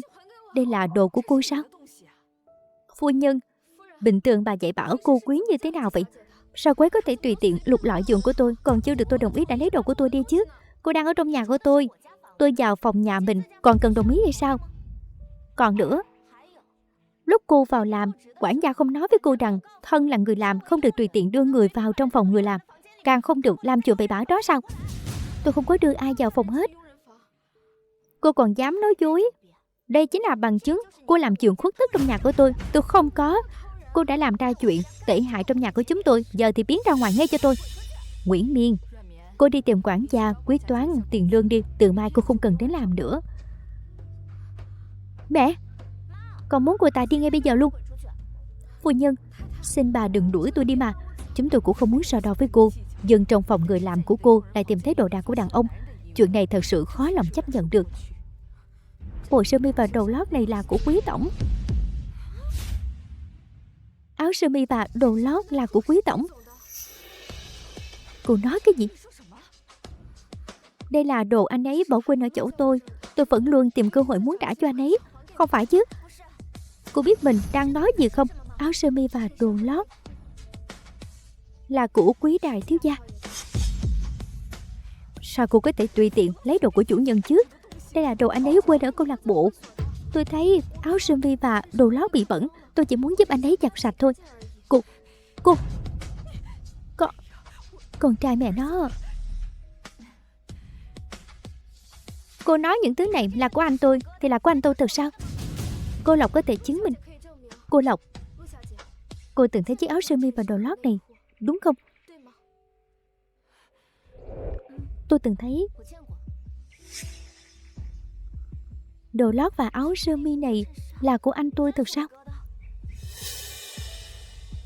Vậy nếu đã là đồ của phòng thần thì Lê Lê, con cứ cầm đi đi. Mẹ, áo sơ mi này là do Vọng Thần không cần nữa nên bỏ lại trong phòng ở câu lạc bộ. Còn đồ lót không phải là của Vọng Thần đâu. Cô Lộc, chẳng lẽ cô chưa từng thấy Vọng Thần mặc đồ lót này sao?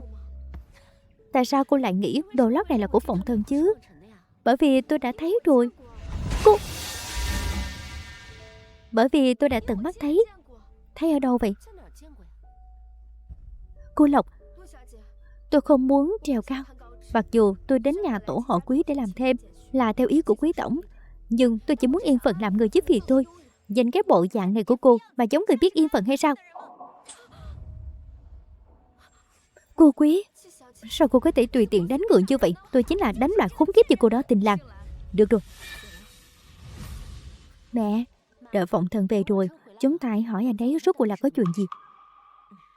Bây giờ mà đuổi Nguyễn Miên đi, thì trong mắt mẹ chồng mình, mối quan hệ giữa Nguyễn Miên và chồng mình sẽ càng khó giải thích hơn.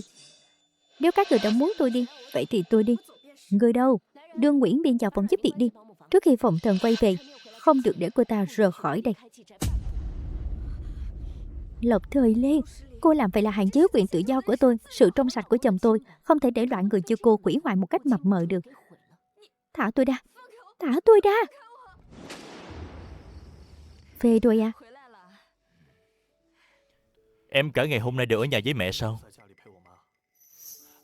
Bà xã, cả ngày hôm nay em chẳng gửi tin nhắn nào cho anh hết. Hỏi em ăn cơm trưa đang làm gì, em cũng không trả lời anh. Sao em không ngó ngàng gì tới anh vậy? Hôm nay trong nhà có chút chuyện. Đã xảy ra chuyện gì vậy? Bà xã, anh nhớ em quá đi. Lát nữa anh sẽ biết thôi. Buông tôi ra. Buông tôi ra. Sao các người đối xử với tôi như vậy? Chuyện này là sao đây? Tại sao lại làm vậy với cô ta? Ba, là cô ta đã lấy trộm áo sơ mi và đồ lót của anh hai. Tôi không có. Anh, đây là áo sơ mi của anh à? Áo nào mà chẳng giống nhau. Sao anh biết cái này có phải của anh không? Quý tổng, đây là đồ anh để quên trong phòng câu lạc bộ.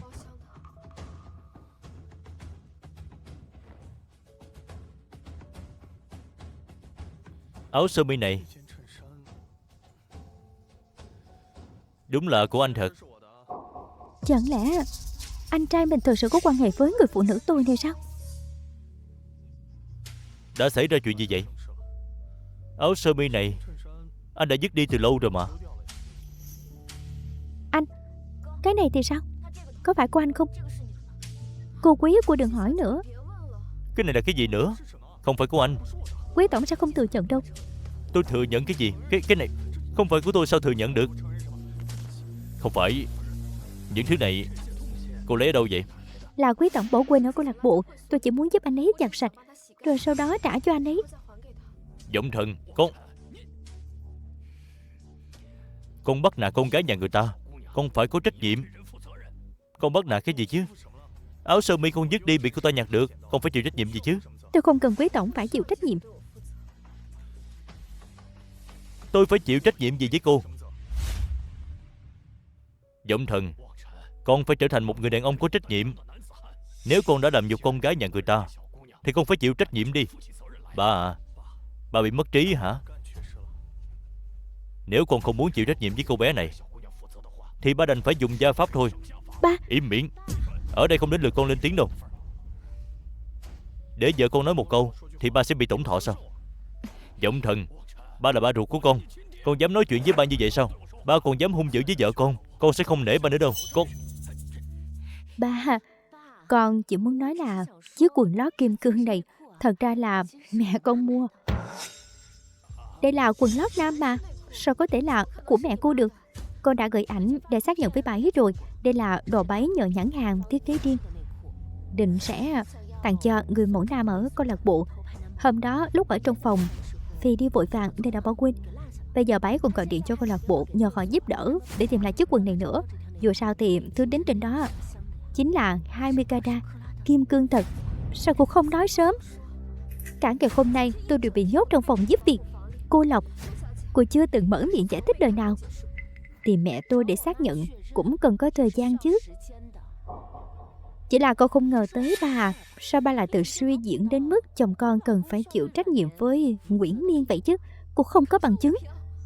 Đây là ảnh chụp màn hình đơn hàng đặt làm quần lót của mẹ tôi. Ba, mẹ, hai người có thể xem qua. Nguyễn Miên, tại sao cô lại nói dối? Người nói dối làm giả là cô Lộc. Hình có thể chỉnh sửa được mà. Cả ngày hôm nay đủ để cô ta làm giả rồi. Cô Lộc, tôi đã nói rồi, tôi sẽ không cần Quý tổng chịu trách nhiệm. Sao cô phải làm giả để lừa người chứ? Đồ điên khùng. Lục Thời Lê, đủ rồi. Đừng có ở đây tự lừa người nữa. Ba thà tin vào lời nói phiến diện từ người phụ nữ này, cũng không chịu tin vợ con sao? Ôi trời dõng thần à. Con chỉ là phạm phải một sai lầm mà mọi đàn ông trên đời này đều mắc phải thôi. Bây giờ con chỉ cần dũng cảm thừa nhận, chịu trách nhiệm là được rồi. Mình là nữ chính, tất cả mọi người sẽ theo bản năng mà tin vào những gì mình nói. Hình ảnh có thể chỉnh sửa, còn video thì sao? Trong điện thoại của tôi vẫn còn video giám sát trong phòng. Ba mẹ, Tinh Lan, mọi người cũng có thể xem thử.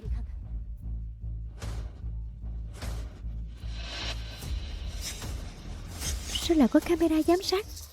Tại sao cô lại làm như vậy? Nếu đã có video, tại sao cô không lấy ra sớm hơn?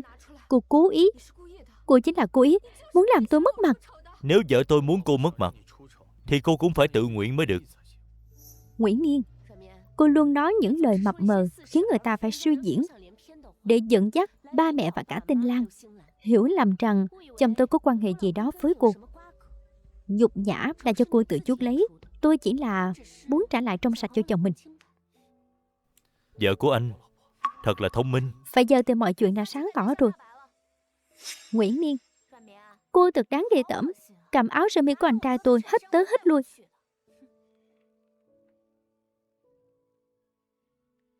Alo, mẹ. Tìm thấy kẻ lấy đồ của mẹ chưa? Tìm thấy rồi. Câu lạc bộ đào tạo nhân viên thời vụ không được bài bản, vậy mà lại không dạy bảo họ rằng nhặt được của rơi phải trả lại. Tôi cứ nghĩ là của Quý tổng. Tôi không lấy trộm.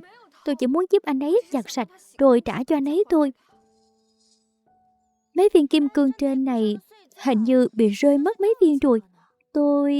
Lúc đó tôi vò món đồ đó, lỡ tay làm rơi mất mấy viên. Cái gì? Món đồ tôi đặt riêng đó không được giặt bằng nước. Cô dám làm mất viên kim cương của tôi, vậy cô phải đền cho tôi toàn bộ giá trị của nó. Cần phải đền bao nhiêu tiền? Món đồ đó tôi đặt riêng đó. Giá 500.000. Giá 500.000? Tôi lấy đâu ra nhiều tiền như vậy chứ? Cô Lộc, tôi có thể làm trâu làm ngựa cho cô. Tôi sẽ làm việc để trừ nợ. Nhà chúng tôi không phải nơi làm từ thiện. Biết vậy tôi đã không giặt cái quần tính kim cương đó rồi. Phải làm sao đây? Phải làm thế nào đây? Tôi không có nhiều tiền như vậy. Dù có phát kỳ chút sức lực cuối cùng, tôi cũng không đào đâu ra ngần ấy tiền. Kẻ lấy trộm đồ của người khác, hay là lấy mạng tạ lỗi luôn đi. Hay là để Nguyễn Miên ở lại nhà chúng ta làm việc trừ nợ đi. Hãy để Nguyễn Miên làm việc ở nhà chúng ta để trừ nợ đi. Ba, tại sao ba lại muốn giữ cô ta vậy? Cứu một mạng người còn hơn xây 7 tòa tháp. Chẳng lẽ con lại để một cô gái nhỏ đền tiền cho bà thông gia sao?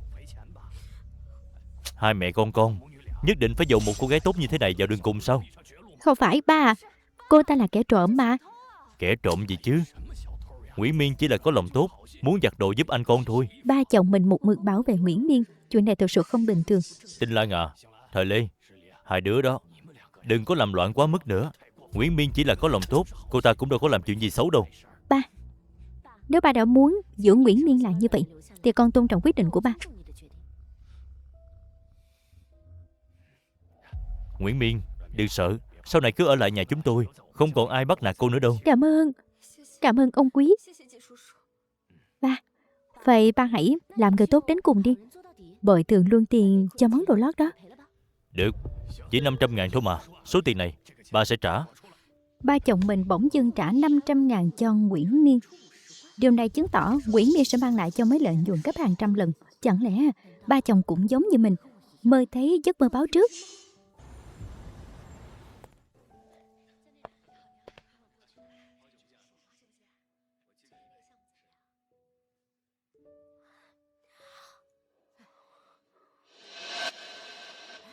Bộ lễ phục này mẹ nhớ là Quý Vọng Thần đã mua cho con mà.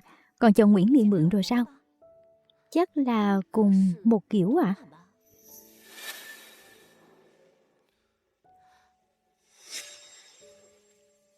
Cách họ ở bên nhau trông có vẻ rất vui vẻ. Bà xã. Bà xã, em tới tham gia tiệc rượu sao không nói với anh một tiếng? Nguyễn Miên đi cùng anh đến đây mà. Quý phu nhân, cô đừng hiểu lầm. Quý tổng chỉ là đưa tôi đến mở mang tầm mắt thôi. Ấy, ba của anh đưa cô ta đến đó. Ông ấy cùng mấy quản lý cao cấp đang bàn công chuyện ở trong phòng. Tại sao ba anh lại đưa Nguyễn Miên đến đây? Có lẽ ông ấy muốn khoe khoang việc tốt mình đã làm thôi. Tính khí của ông và nhà anh em cũng đâu phải không biết. Tài trợ cho một sinh viên nghèo mà chỉ hận không thể để cả thế giới này đều biết. Anh đưa em đi ăn một bánh ngọt mà em thích nha. Mẹ, con qua đó đây. Được, đi đi. Cô ta vừa mới ăn một miếng bánh sô-cô-la bạc hà, kêu là vị rất lạ. Anh mới nói là cái đó được làm từ kem đánh răng và nước súc miệng. Cô ta suýt nữa hết hồn luôn. Kết hôn 2 năm, Quý Vọng Thần rất ít khi để mắt đến những người phụ nữ khác. Sự xuất hiện của Nguyễn Miên làm mang đến tiếng cười cho anh ấy. Ông xã, anh có cảm thấy Nguyễn Miên rất thú vị không? Lúc nãy khi anh ở bên cạnh cô ấy, anh đã cười rất vui vẻ. Đúng ha. Chuyện này đúng là lạ thật đó. Tại sao tự dưng anh lại cảm thấy cô ta rất thú vị nhỉ? Bộ lễ phục này là ở bữa đấu giá Christie vào tuần trước. Sao nó lại ở trên người của cô thế này? Một bộ lễ phục thôi mà. Tại sao lại không thể được mặc lên người của tôi chứ? Bởi vì bộ lễ phục này là quà bà Quý Vọng Thần mua cho con gái tôi. Cái gì? Bộ lễ phục này là anh cho cô ta mượn sao? Xin lỗi. Tôi không biết bộ lễ phục này là của cô Lộc. Bộ lễ phục này không hợp với cô. Ở đây cũng không phải là nơi cô nên đến. Mẹ, cô Lộc, xin lỗi. Tôi không biết bộ lễ phục này là của cô. Mời cô rời khỏi đây. Tôi không muốn thấy bộ lễ phục vốn thuộc về con gái tôi lại mặc trên người kẻ khác. Cô gái này là ai vậy? Sao cô ta lại mặc lễ phục của quý phu nhân? Cô Lộc, Lộc phu nhân, nếu hai người đã không muốn thấy tôi mặc bộ lễ phục này, vậy tôi cởi ra là được. Sao cô ta lại cởi đồ chứ? Lộc phu nhân đang bắt nạt người ta sao? Nguyễn Miên, chẳng có ai bắt cô phải giữa chốn đông người cởi lễ phục ra hết.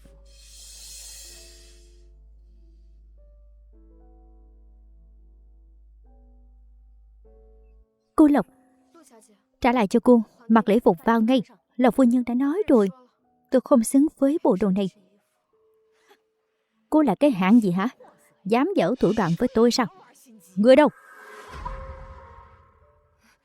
Mấy người các cười, quay lưng lại với cô ta, vây thành một phòng, bắt cô ta mặc lại đồ cho tử tế cho tôi, rõ. Thật là chẳng có chút lễ nghi nào, dám cởi đồ trong tiệc hào môn. Cô là người đầu tiên đó. Hôm nay nếu cô không mặc lại lễ phục thì đừng hòng rời khỏi đây. Thời Lê, các người đang làm gì vậy hả? Thời Lê, các người đang làm gì vậy hả? Ông nội. Miên Miên, chuyện này mau khoác áo vào đi. Con bị làm sao vậy? Ai đã làm khó con vậy? Ông nội mình bị làm sao thế này?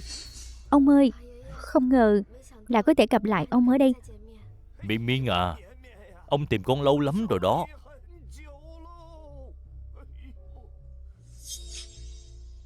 Ba, lúc trước khi ba bị lạc là cô ta đã đưa ba đi tìm vệ sĩ sao? Đúng là con bé đó.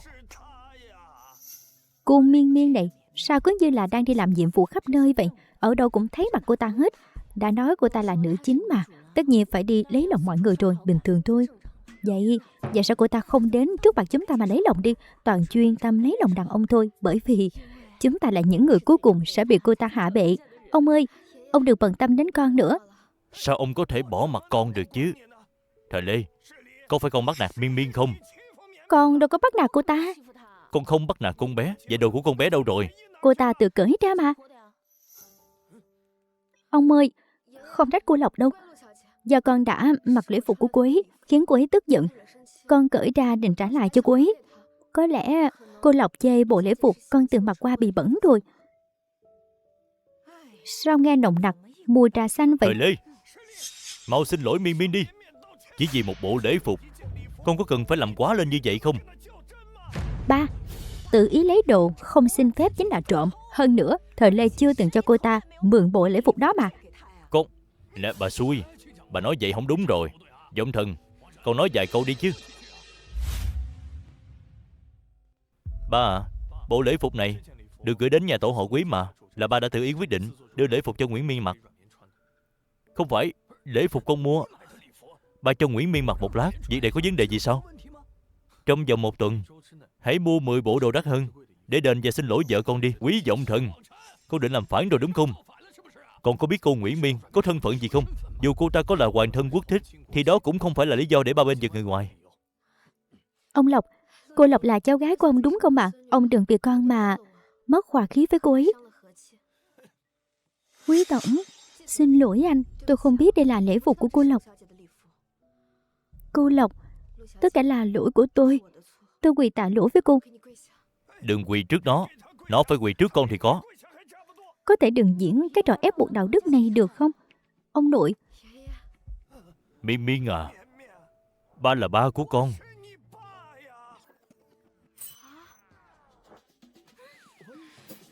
Chuyện này bạn không chịu nổi nữa rồi.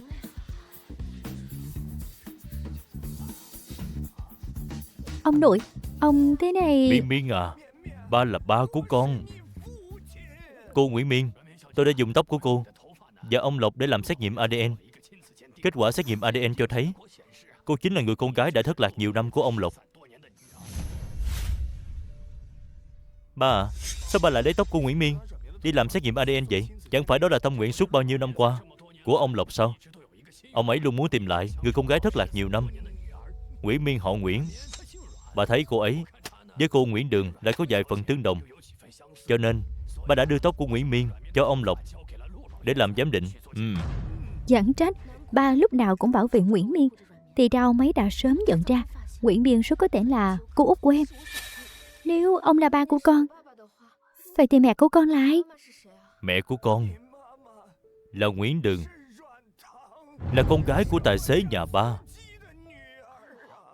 Mẹ của con chỉ là con gái của tài xế thôi sao? Sao ông Lộc lại có người con gái nhỏ tuổi như vậy? Cô gái này đã trưởng thành chưa vậy? Khoảng hơn 30 năm trước, ông Lộc đã nhận nuôi con gái của tài xế riêng. Sau này đã nảy sinh quan hệ không đúng mực. Vậy cô gái này là con riêng của ông Lộc sao?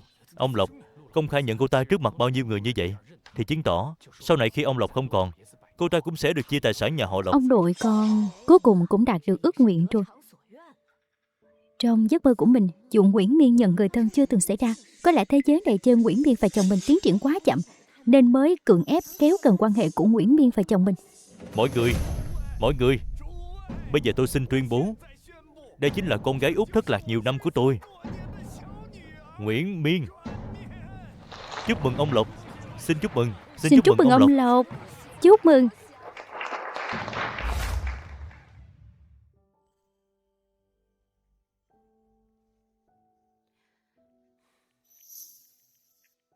Sao anh lại xem váy của phụ nữ vậy? Đây đều là quần áo của em mà. Đúng thật là quần áo em mua trong tháng này. Những bộ đồ em từng mặc anh đều nhớ hết. Nhưng mà anh nhận ra vậy vẫn chưa đủ. Cả những bộ em chưa mặc anh cũng phải nhớ hết trong đầu. Nếu không, kẻ khác mặc váy của em rồi đi đi lại lại trước mặt anh lại không nhận ra thì sao? Bà xã, chuyện ba anh mượn váy của em cho Nguyễn Miên mặc đó, Có phải anh muốn em đừng tính toán nữa không? sao có thể không tính toán chứ? Được rồi, ba anh đã đền cho em 10 mấy bộ váy khác rồi. Vậy vẫn chưa đủ. Những chuyện có thể giải quyết bằng tiền thì đối với ông già đó tác động vẫn còn quá nhẹ nhàng. Anh đã kêu người làm trong nhà đem hết quần áo của ông ấy đi giặt hết rồi, để coi ngày mai ổng mặc cái gì. Chỉ cần vợ thấy vui thì anh cũng vui. Nếu mà vợ anh chưa hả giận, anh vẫn còn rất nhiều chiêu trò để đối phó với ông già này. Sao anh ngoan quá vậy? Anh nói xem anh tốt với em như vậy, nếu sau này em rời xa anh thì phải làm sao đây? Em đang nói linh tinh cái gì vậy?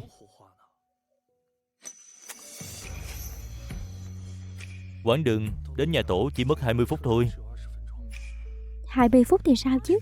20 phút cũng có thể làm được rất nhiều việc đó.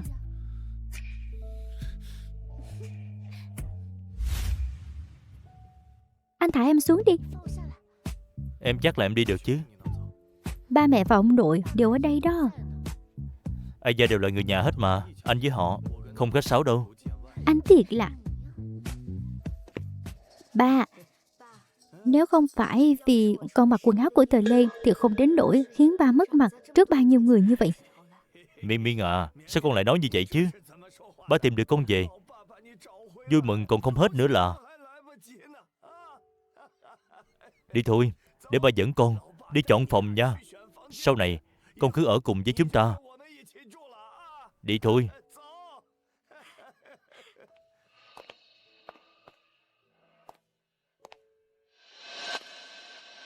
Ba, con muốn ở căn phòng này. Được chứ. Về đến nhà rồi, thả em xuống đi. Nè Thời Lê à, các con đã về rồi sao? Cô Út, đây là phòng của tôi mà. Xin lỗi nha cô Lộc, tôi không biết đây là phòng của cô. Thời Lê à, bình thường con cũng ít khi về đây. Căn phòng này đó, cứ để Miên Miên ở đi. Con khó khăn lắm mới về nhà mẹ đẻ, mà lại phải ở phòng khách sao? Con gái gả đi rồi, như bát nước hắt đi. Con đã không còn là người của nhà họ Lộc nữa rồi. Quay về đây đương nhiên phải ở phòng khách rồi. Thời Lê vốn dĩ rất lạ chỗ, để cô ấy ở phòng khách, cô ấy sẽ không quen đâu. Nếu cô Lộc đã không muốn nhường phòng cho tôi, vậy thì tôi ở phòng khách là được rồi. Tôi bỏ chỗ tốt quá, ngược lại sẽ thấy không quen. Cái đứa nhỏ này, con ở bên ngoài đã chịu khổ nhiều rồi. Ông nội, cô Út khó khăn lắm mới quay về. Lẽ ra nên ở căn phòng tốt nhất. Còn phòng của con không phải là tốt nhất. Phòng của ông nội mới là căn phòng tốt và xa hoa nhất ở trong biệt thự này. Cho nên ông hãy nhường phòng của mình ra, cho cô Út ở đi. Cho cô Út ở đi. Con, chuyện này... Ông nội, ông cứ coi như thương cô Út một lần đi. Sao tôi có thể ở phòng của ba tôi chứ? Cô là con gái ruột thất lạc hơn 20 năm của ông nội. Lẽ ra phải được ông nội nâng niu trong lòng bàn tay mới đúng. Cái này... Vậy, Miên Miên, hay là con cứ ngủ phòng khách trước đi. Con ngủ phòng khách sao? Ngày mai ba sẽ nói người làm đưa con đi mua hết đồ đạc về, rồi sắp xếp lại phòng cho thật đàng hoàng. Vậy nha. Trời cũng không còn sớm nữa, nghỉ sớm đi. Các con cũng đi nghỉ đi ha. Nghỉ ngơi sớm nha.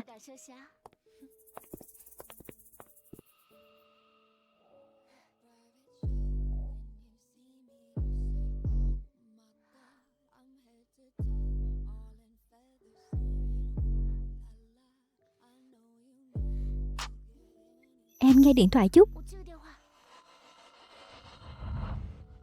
Alo, cô Út. Muộn vậy rồi, có chuyện gì sao? Thời Lê, bình nóng lạnh trong phòng tôi không biết bật. Cô có thể qua đây giúp tôi chút không? Được. Để tôi bảo người làm qua giúp cô. Không cần làm phiền người làm đâu. Tôi ở ngay phòng bên cạnh. Với lại tôi có vài lời muốn nói với cô. Có chuyện gì thì cứ nói trong điện thoại là được mà. Không thể gặp mặt nói sao? Tôi buồn ngủ rồi, mai nói sao đi. Mình tiếp tục thôi. Giọng của Nguyễn Miên. Em đi xem sao? Anh cùng em đi coi nha. Anh chắc là bây giờ có thể đi được sao?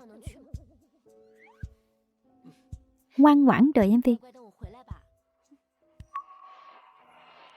Mẹ, hình như con nghe thấy tiếng của Nguyễn Miên.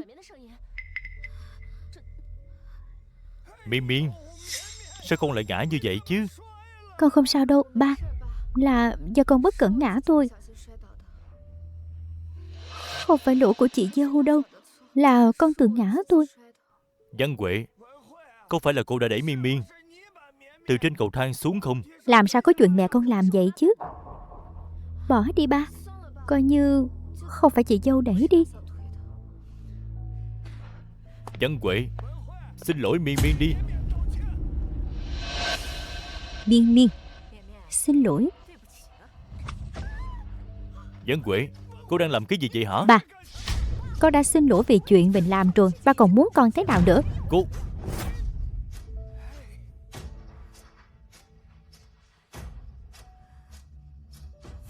Thôi bỏ đi. Con biết mọi người đều không thích con. Con đã định rời khỏi đây rồi. Con không được đi. Con coi bây giờ ba trừng phạt kẻ bắt nạt con như thế nào. Cô ta đúng là không biết trên dưới gì cả. Ông nội, ở đó có camera. Chỉ cần chúng ta xem camera là có thể biết được có phải mẹ làm hay không. Cũng có thể trả lại sự trong sạch cho mẹ. Có thể trả lại sự trong sạch cho mẹ. Ý của con là Miên Miên tự ngã từ trên cầu thang xuống, sau đó đổ tội cho mẹ của con sao?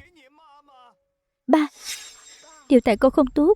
Nếu không phải con đề nghị muốn lấy phòng của Tợ Lê, chị Châu đã không đối xử với con như thế. Không hổ là con gái của Nguyễn Đường. Ngay cả lý do đổ tội cho tôi cũng đã chuẩn bị sẵn rồi. Ông nội, ý của ông là không muốn đi xem camera sao? Được, vậy thì con sẽ tự đi xem. Con phải trả lại sự trong sạch cho mẹ. Vậy chúng ta cùng đi xem camera đi. Như vậy có thể chứng minh được tôi là người vô tội rồi. Đúng vậy. Bà nhất định sẽ đòi lại công bằng cho con. Nếu camera chứng minh được là mẹ con đẩy Miên Miên xuống, thì con và mẹ con sẽ cùng chịu phạt. Con nguyện chịu phạt thay mẹ. Được. Đây là chính miệng của con nói đó. Ông xã,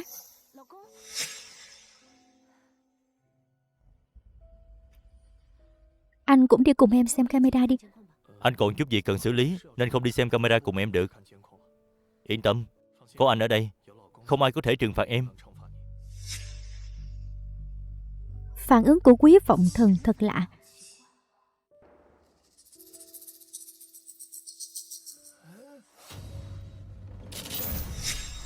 Không phải. Chuyện này, thế này là sao chứ? Sao màn hình lại tối đen như vậy? Thật là quái gở. Nguyễn Miên này quả đúng là người được chọn. Ngay cả ông trời cũng chạy theo sau để ưu ái cô ta.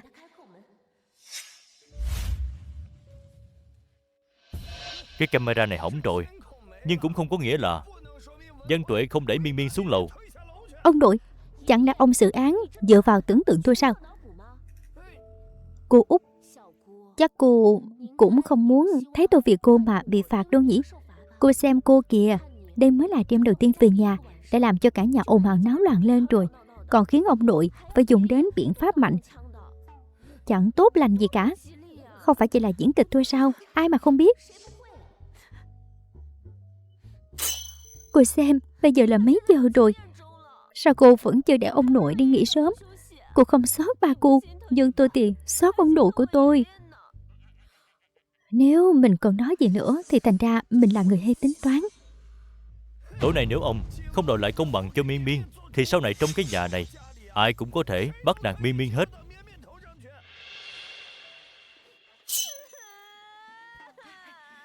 Con sẽ gọi điện cho bà nội để bà làm chủ cho con và mẹ. Ê, đừng có gọi điện cho bà nội con. Ông vừa mới đón Miên Miên về. Con không muốn để Miên Miên ở lại trong cái nhà này nữa sao? Ông nội, ông thật sự muốn vì cô Út mà làm lớn chuyện sao? Vậy thì sau này sẽ không còn ai đứng về phía ông nữa đâu. Cô Út mới về ngày đầu tiên, chúng con cũng muốn sống hòa thuận với cô Út, đúng không? Miên Miên à, không còn sớm nữa, con về phòng ngủ trước đi. Ba, không thể cứ thế bỏ qua cho mẹ con họ được. Nào, để bà đưa con về phòng.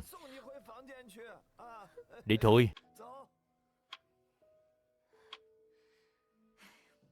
Camera trong nhà từ trước đến giờ chưa từng hỏng, sau Nguyễn Miên vừa mới đến camera lại gặp vấn đề. Hơn nữa đoạn bị mất lại chính là đoạn quan trọng nhất lúc Nguyễn Miên ngã từ trên cầu thang xuống. Bởi vì cô ta là người may mắn được phù trợ mà. Mẹ nói xem, con đi tranh chồng với người như vậy vốn không thể ngăn cản được rồi.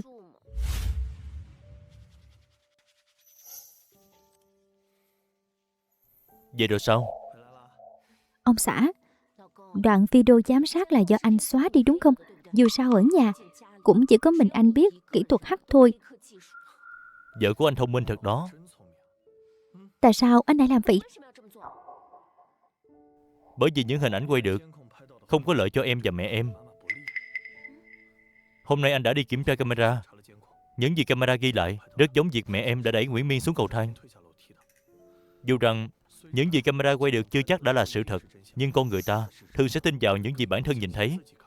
Anh khuyên em xóa đoạn video đó đi, như vậy sẽ không có ai có thể trừng phạt em. Cho nên anh đi cùng em đến phòng giám sát chính là để tìm đoạn video đó ra trước, rồi xác nhận nó có bất lợi cho em hay không sao?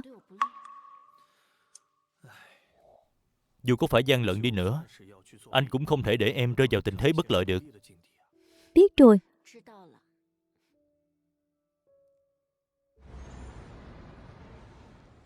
Buổi học hôm nay của chúng ta đến đây là kết thúc. Thật sự cảm ơn chị Lộc nhiều lắm. Cô Lộc, nghe cô dạy một buổi còn hơn tôi tự luyện 10 năm. Mọi người về nhà vẫn phải tiếp tục luyện tập thật nhiều đó. Vậy hẹn gặp lại vào tuần sau. Được, tạm biệt, tạm biệt.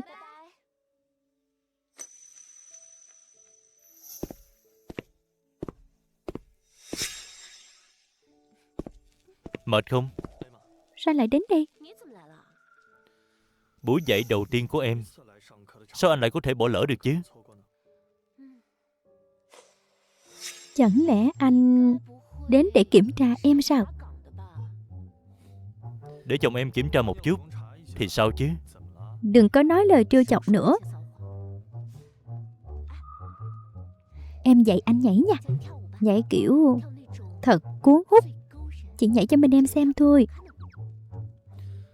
Vậy thì phải nhờ cô Lộc dạy riêng cho anh rồi.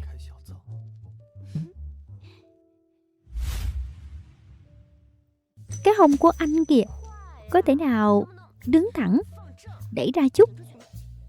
Sao mà tay chân với cơ thể cứ như vừa mới được lắp vào vậy? Đẩy hông ra một chút đi. Bình thường chẳng phải rất khỏe sao? Sao lúc này lại yếu siêu vậy? Anh không biết khiêu vũ, mà anh chỉ biết để em sờ soạn thôi. Nếu có phản ứng gì thì sao đây? Ở đây là trường học, anh tự vào nhà vệ sinh mà giải quyết đi.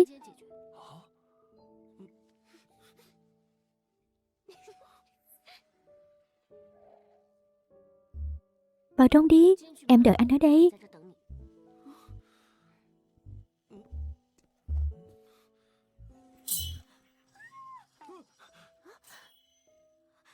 Quý tổng, anh đã nhìn thấy hết rồi. Ông xã, ông xã.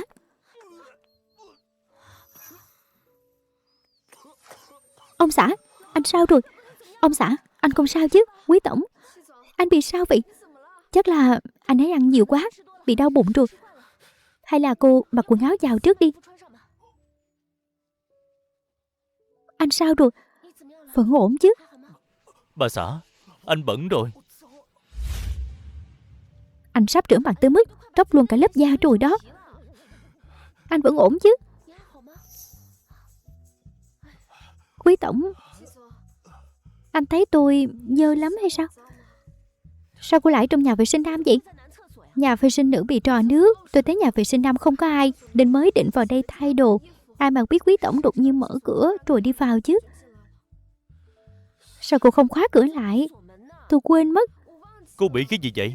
Sao lại có người phụ nữ ở trong nhà vệ sinh nam thay đồ như vậy chứ?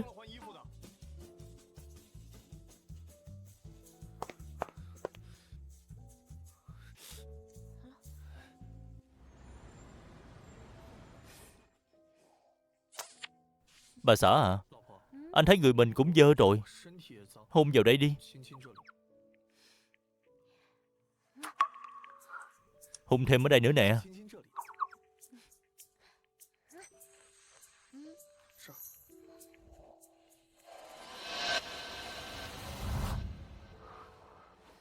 Ông xã, gần đây có phải anh quá mệt rồi không?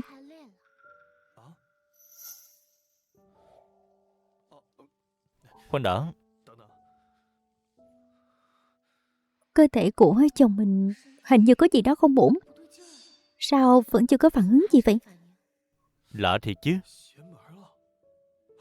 Chẳng lẽ anh bị cô Miên Miên kia dọa đến phát bệnh rồi sao? Quý Vọng Thần có biểu hiện bất thường, rất có thể có liên quan đến Nguyễn Miên. Cô ta là người được chọn, chồng mình định sẵn là phải yêu cô ta. Cơ thể của anh ấy không thể nào thuộc về mình nữa rồi. Sao lại như vậy chứ? Anh ấy không biết lệnh định mệnh buộc anh ấy phải giữ mình thanh khiết vì Nguyễn Miên. Bà xã, em đừng có nghĩ lung tung. Anh sẽ sớm ổn lại thôi. Em không được ghét bỏ anh đâu đó. Ông xã, lúc nãy khi anh ở trong nhà vệ sinh, anh có cảm giác gì với Nguyễn Miên hay không?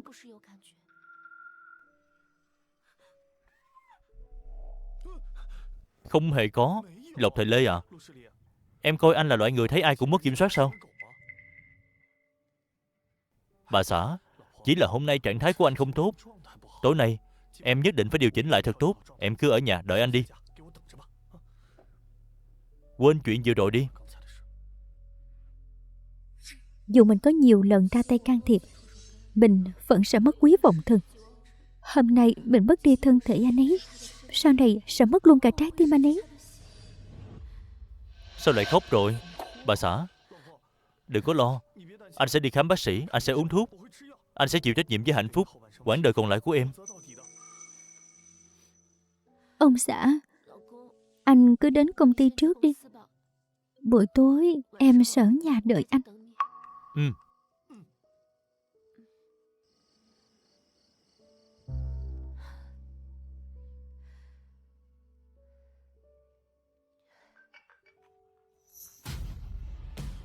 Phu nhân, quý tổng muốn say ở quán bar Phạn Tượng. Tôi hoàn toàn không thể lại gần anh ấy. Cô có thể qua đây hay không? Tôi tới ngay đây. Ở phòng bao nào vậy? Vừa nãy tôi có gặp cô Nguyễn Miên. Giữa chồng tôi và Nguyễn Miên có phải đã xảy ra chuyện gì rồi không? Tôi luôn cảm thấy hình như cô Nguyễn Miên gắn định vị trên người quý tổng. Bất kể quý tổng đi đâu cũng đều đụng phải cô ta. Vừa rồi khi Nguyễn Miên vào thử trụ, vô tình ngã vào lòng quý tổng. Quý tổng đã đẩy cô ta ra, nhưng phản ứng của quý tổng hơi gay gắt. Nguyễn Miên lại xảy ra chút tranh cãi với anh ấy. Hiện tại quý tổng... Cút hết cho tôi. Đừng có lại gần tôi. Phu nhân, cô có thể mau chóng qua đây một chuyến không? Được.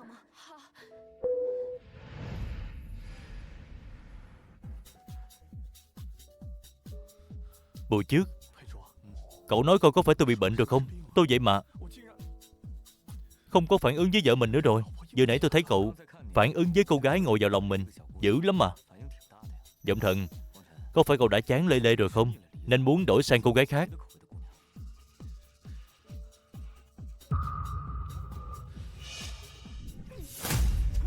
Quý Giọng Thần, cậu điên rồi. Cậu đừng làm vậy. Mau giúp một tay. Chồng cô tự làm mình bị thương rồi. Quý Phụng Thần, anh đang làm gì vậy? Lê Lê, em đừng nghe buổi trước nói bậy. Anh sẽ không bao giờ phản bội em. Nếu cơ thể này dám phản bội em, anh sẽ phế nó luôn. Xem ra phải khâu lại rồi. Củ quý của chồng cô không biết có giữ được không nữa. Mau đưa anh ấy đến bệnh viện.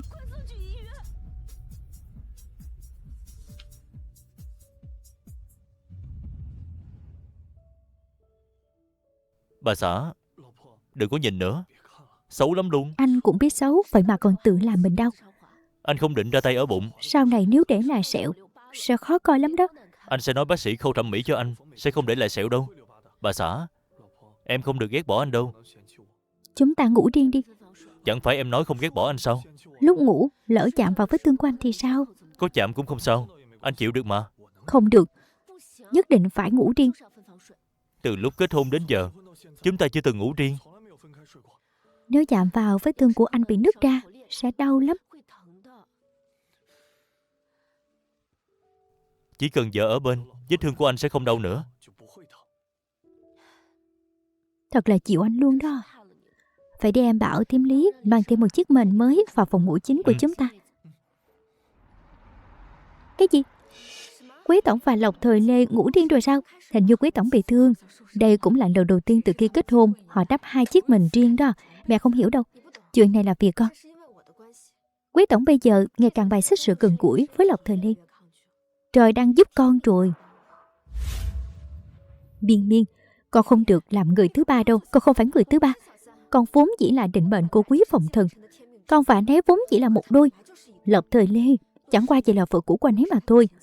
Người Quý Phụng Thần yêu là con. Miên Miên, mẹ không hiểu con đang nói gì nữa. Giờ con đã là thiên kim của nhà họ Lộc rồi. Làm người thì phải biết đủ chứ. Trước đây con bị mẹ ruột bỏ rơi.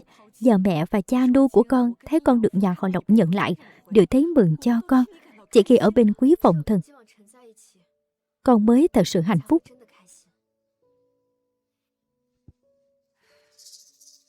Đứa nhỏ này sao lại có suy nghĩ như vậy chứ?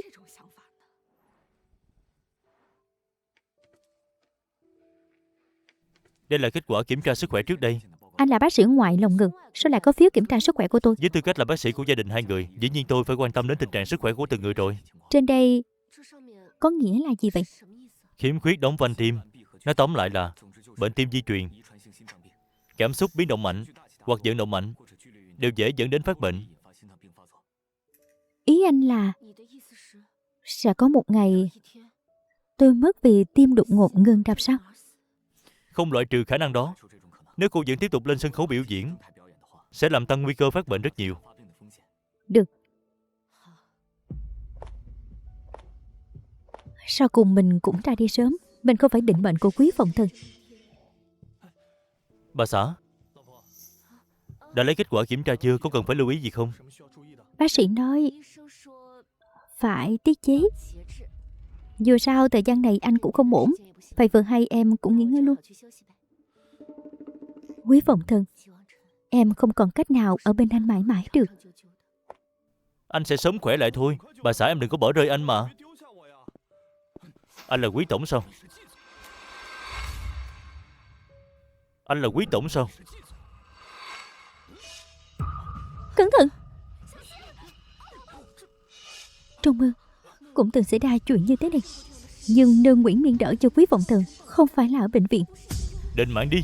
Tiêu rồi, sao lại nhắm vào mình thế này? Anh đừng qua đây. Sao mình lại không cử động được nữa rồi? Đừng qua đây.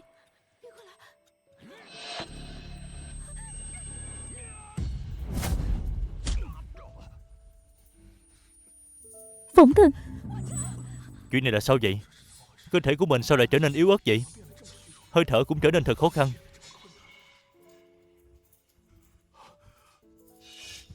Không được ức hiếp vợ tôi.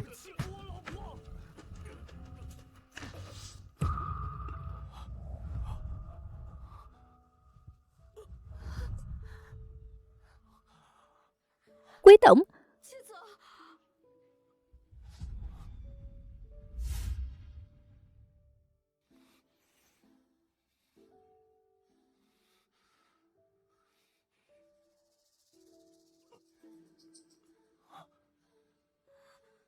Chỉ khi tiến về phía cô ta, cơ thể của mình mới nhẹ nhàng hơn. Bác sĩ, mau. Nếu không chữa khỏi, các người đều phải chung theo. Những hình ảnh vừa rồi xuất hiện trong đầu mình, giống như đang dẫn dắt mình phải làm như vậy. Không phải. Mình bị làm sao vậy? Mình không thương vợ mình mà lại ôm người phụ nữ khác sao?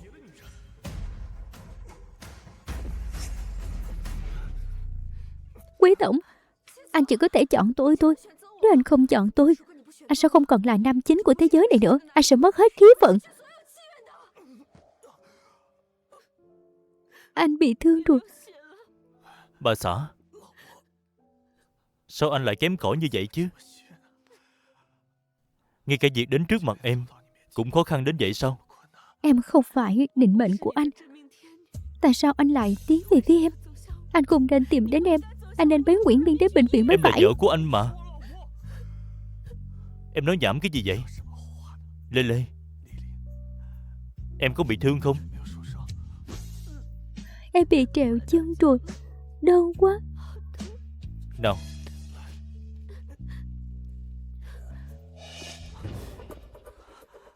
Miên Miên, Sao anh vẫn còn sức để bế em vậy? bế em thì có tốn bao nhiêu sức đâu. Đi, tìm cô ta. Dù có mất mạng, anh cũng phải ôm em. Đàn chị không sao chứ? Vợ tôi có sao không? Liên quan gì tới cậu chứ? Tiểu Giang, bây giờ cậu nên đi quan tâm Nguyễn Miên đi, để cho Nguyễn Miên lên được vị trí đó. Cậu ta thật sự dám liều. Quý Tổng, anh đã nôn ra máu rồi. Bế chị như vậy rất vất vả. Anh cứ yên tâm giao chị ấy cho tôi đi. Thế nào là vất vả chứ? Nói như thể vợ tôi nặng lắm đó. Tránh ra. Năm nay tôi 20 tuổi.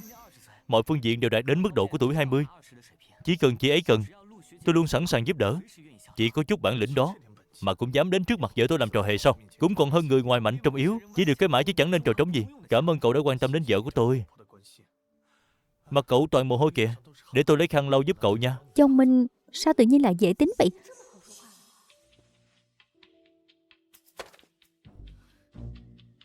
Vốn định lấy khăn giấy cho cậu, nhưng mà lỡ tay, lấy ra giấy chứng nhận hợp pháp của tôi và vợ.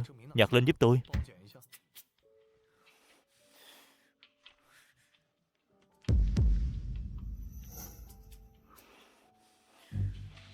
Nhìn thấy rõ chưa?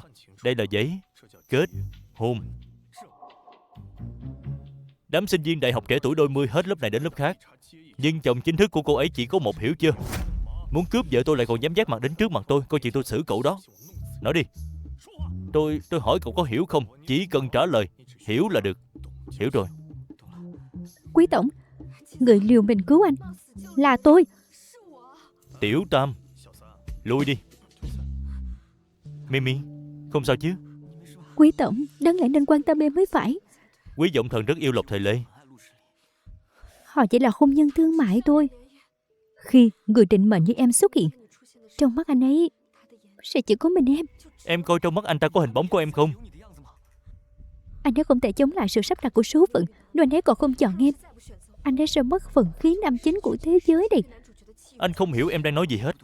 Mimi, nếu em không thể ở bên quý tổng thì em sẽ thế Nếu nào? tất cả những gì em mơ thấy đều không xảy ra trong hiện thực, thì em chỉ là một người bình thường.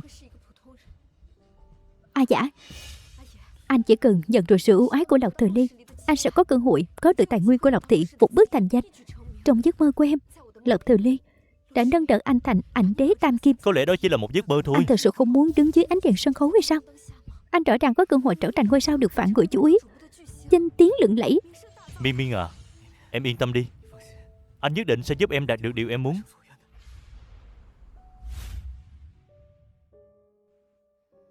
Em nên đưa anh đến bệnh viện để bác sĩ kiểm tra xem sao. Anh không sao đâu. Tình trạng cơ thể gần đây của anh đã không thể dùng y học để giải thích được nữa rồi. Anh mang giấy kết hôn ra ngoài làm gì vậy?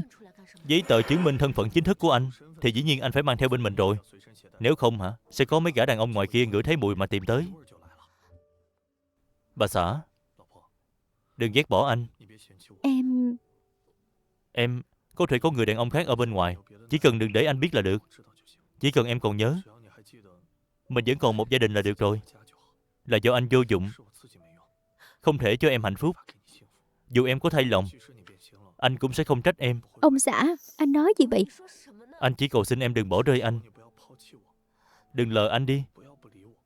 Đừng dứt bỏ anh. Dù chỉ là giả vờ vuốt ve anh, ôm anh, làm chút hành động ngoài mặt thôi, anh cũng mãn nguyện rồi.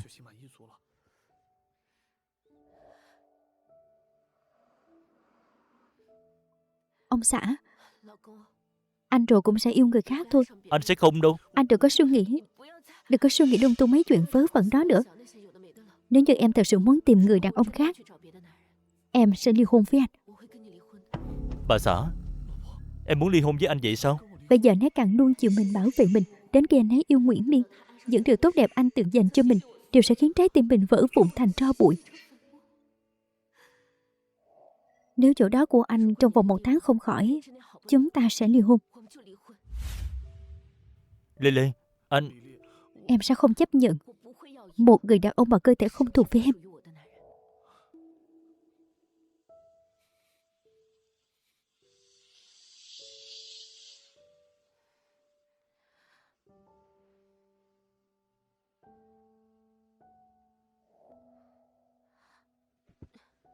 Chỗ này trông giống như biệt thự suối nước nóng.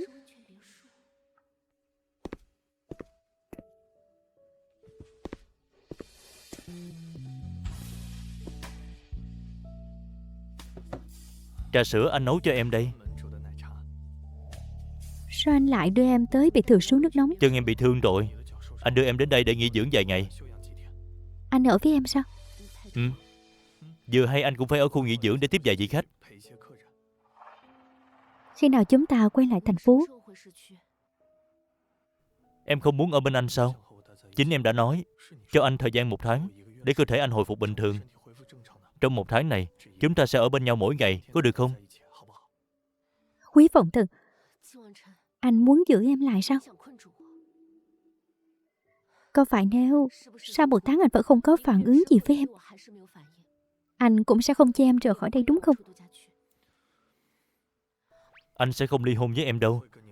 Trong vòng 1 tháng, cho dù anh phải dùng thuốc, anh cũng sẽ khiến cơ thể mình khỏe lại, khiến em không thể rời xa anh. Để em biết rằng, trên thế giới này, ngoài anh ra, không có bất kỳ người đàn ông nào tốt hơn anh. Ông xã anh sao thế? Tại sao vậy? Tại sao lại không nói được 2 chữ yêu em?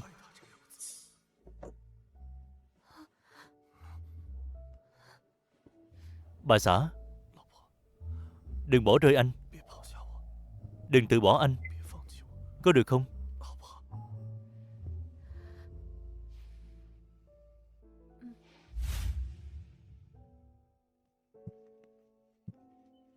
Ông xã, em đi lấy khăn tắm, anh đợi em một chút nha. Để anh lấy cho. Không cần đâu, em muốn chọn hoa văn mình thích. Để em một chút, em sẽ quay lại ngay.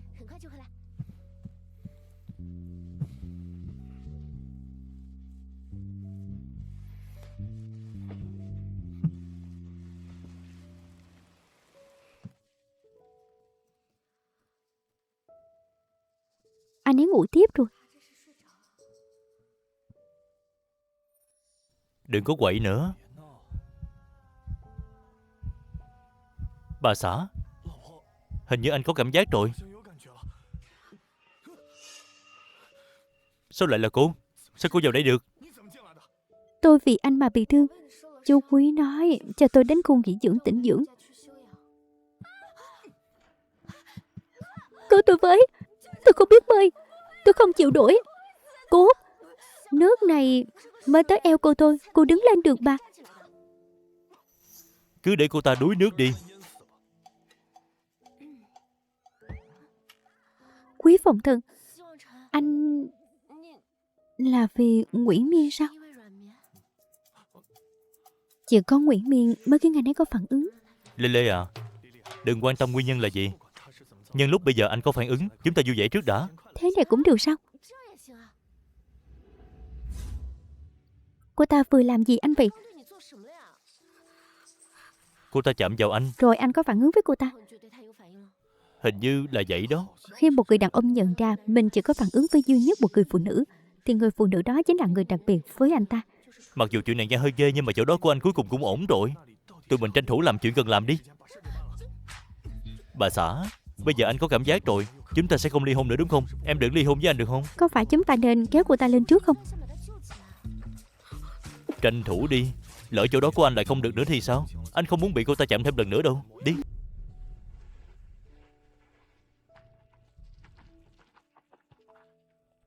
Chào bác, tôi muốn nấu chút đồ ăn khuya. Bác ra ngoài trước đi. Tôi phải trông bếp cho phu nhân. Cứ để tôi làm cho. Có thể chia cho tôi một phần cháo không? Tất nhiên là được rồi. Cô Nguyễn, cô là khách quý của quý thị. Chủ tịch quý dặn tôi phải chăm sóc cô thật tốt.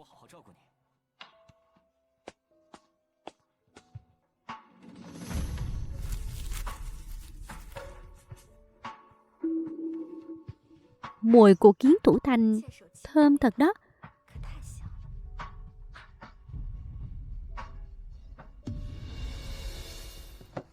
Bà xã, lại đây ăn chút gì đi. Đây là món gì vậy? Cháo gà nấm hương, nhà bếp mới làm đó.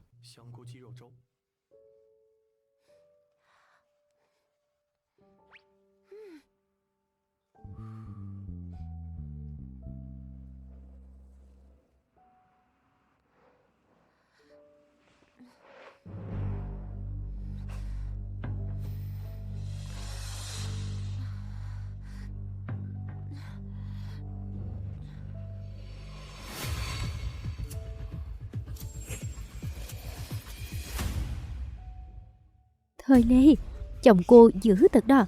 Ở bên cô, anh ấy từng thoải mái như vậy chưa?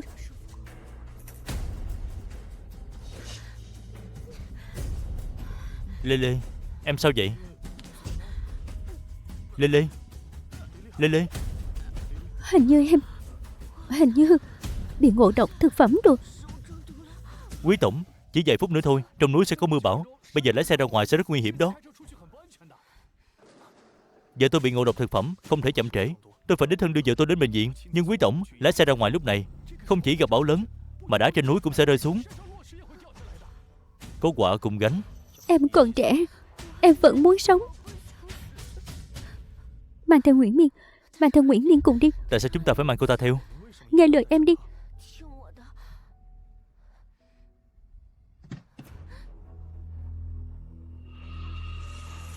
Mưa lớn thế này, lỡ lát nữa xảy ra chuyện gì, con cô ở đây sao không sao đâu. Cô là con cưng của trời, cũng là bùa hộ mệnh của chúng tôi.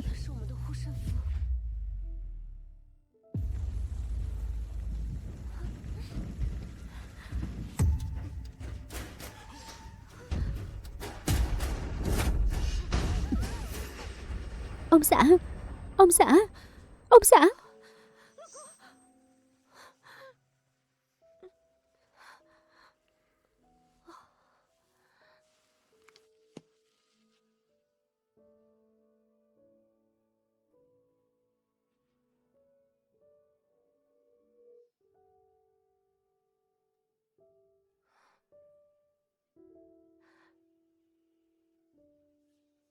Sao không nghe điện thoại của mình? Tỉnh rồi hả? Cảm thấy thế nào rồi? Còn chóng mặt không? Dạ dày còn đau không? Cảm giác như vừa từ cửa quỷ trở về vậy. Cô đúng là phúc lớn mạng lớn. Chồng tôi đâu rồi? Cậu ấy thì không may mắn như vậy. Anh ấy sao rồi? Cậu ấy bị thương nặng, bây giờ vẫn đang nằm ở trên giường bệnh. Nhưng mà cậu ấy tỉnh sớm hơn cô. Phong Thần, ăn. Em là bạn gái của anh mà, sao anh không ăn đồ em đút chứ?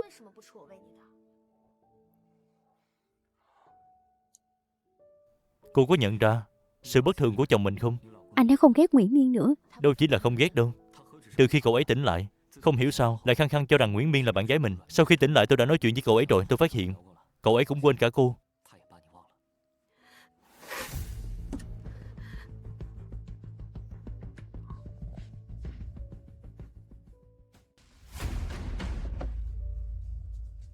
Thời Lê, sao cô lại đến đây?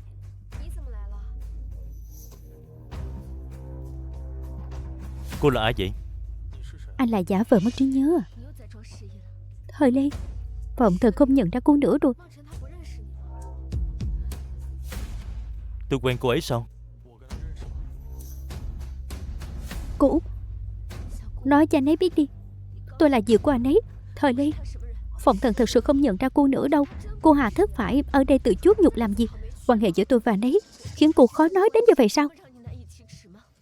Cô Út, phiền cô nói cho anh ấy biết tôi rốt cuộc là gì của anh ấy. Cô ấy rốt cuộc là gì của tôi? Cô ấy là vợ của anh. Không thể nào. Sao cô ấy có thể là vợ tôi được? Chẳng phải cô nói cô là bạn gái tôi sao? Từ lúc tôi tỉnh lại tới giờ chưa từng nhắc đến chuyện tôi đã kết hôn. Phong Thần, sau khi kết hôn anh mới thích em.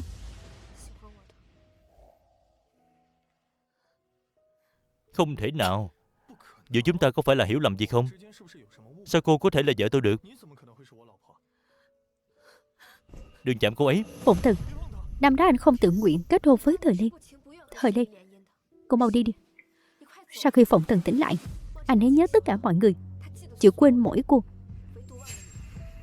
Cô ấy thật sự là vợ tôi sao? Nếu tôi đã có một người vợ xinh đẹp như vậy, sao tôi còn phải phản bội để theo cô chứ?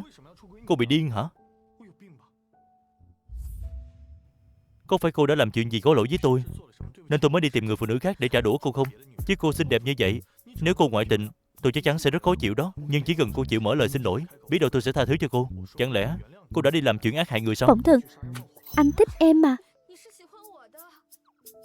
Tôi có người vợ xinh đẹp như vậy mà còn phản bội quen cô. Tôi đúng là khốn kiếp. Phong Thần, anh yêu em mà. Khóc cái gì mà khóc? Khóc hết cả phúc phần rồi. Cô, lại đây. Hai chúng ta là hôn nhân thương mại. Trước khi cưới cũng chẳng có tình cảm gì. Kết hôn xong em chỉ biết hưởng thụ. cũng không cùng anh đi tham gia mấy hoạt động kinh doanh. Cô xinh đẹp như vậy, dù có làm loạn đến đâu cũng có thể hiểu được.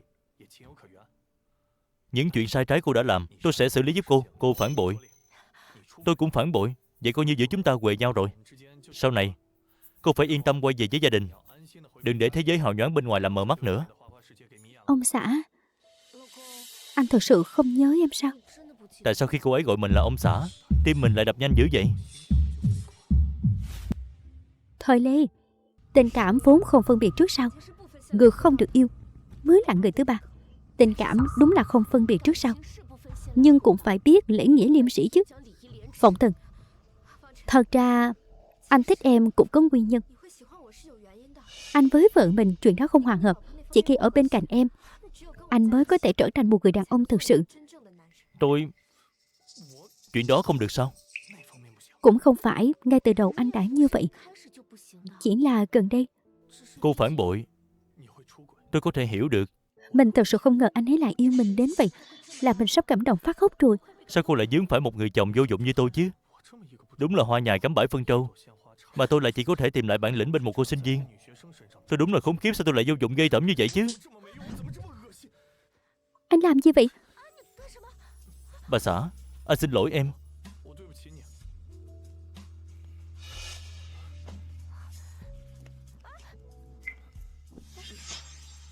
Anh không mong em tha thứ, nhưng anh sẽ tự trừng phạt bản thân. Anh thật bẩn thỉu. Anh lại phản bội em. Anh còn quên mất cả em nữa. Bà xã, sao em lại mặc đồ bệnh nhân vậy? Em bị sao vậy? Cô ấy chưa nói với cậu hả?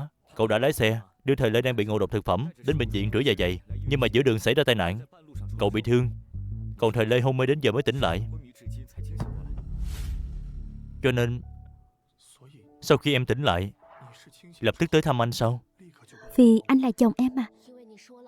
Bà xã, em thật tốt quá đi. Bà xã, em thật là yêu anh đó. Đứng lên trước đi. Em còn sót cho người chồng vô dụng này của em sao? Cái gì? Em đang xót cho trái sầu riêng này sắp bị anh quỳ đến nát rồi. Đứng dậy đi. Bất kể trước đây chúng ta có quá khứ mập mờ thế nào, từ nay trở đi tất cả đều kết thúc. Không phải đâu Phụng Thần. Sau khi anh mất trí nhớ, những chuyện quá khứ đó anh đều không nhớ nữa sao? Em Tôi có mất thể... trí nhớ, chứ không phải mất lý trí. Dù trước đây vì bất cứ lý do nào, tôi cũng không muốn phản bội người vợ vừa xinh đẹp lại vừa lương thiện này nữa. Được. Tôi tự biết mình biết ta. Sau này tôi sẽ không xuất hiện trước mặt anh nữa. Đầu gối của cậu ổn không? Không sao. Tôi thấy hình như bị trầy rồi đó. Bà xã, anh đau quá. Em đi lấy thuốc bôi cho anh. Bôi thuốc vậy tiện không ta? Hay là anh cởi quần ra nha.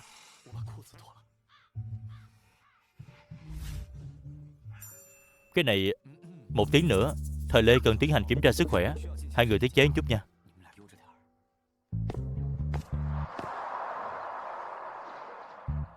Ông xã, anh thực sự không nhớ em sao?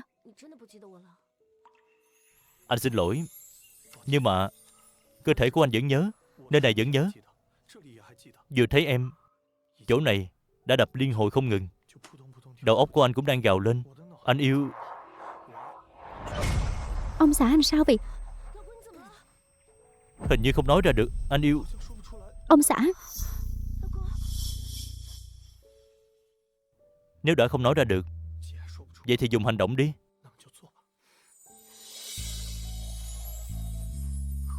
ông xã, sao kỹ năng hôn của anh lại tệ đi vậy? Để em dạy anh.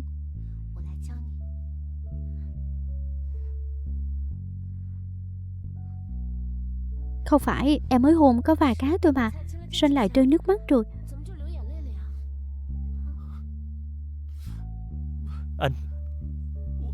Anh chỉ cảm thấy quá hạnh phúc thôi. Bà xã, anh muốn nữa.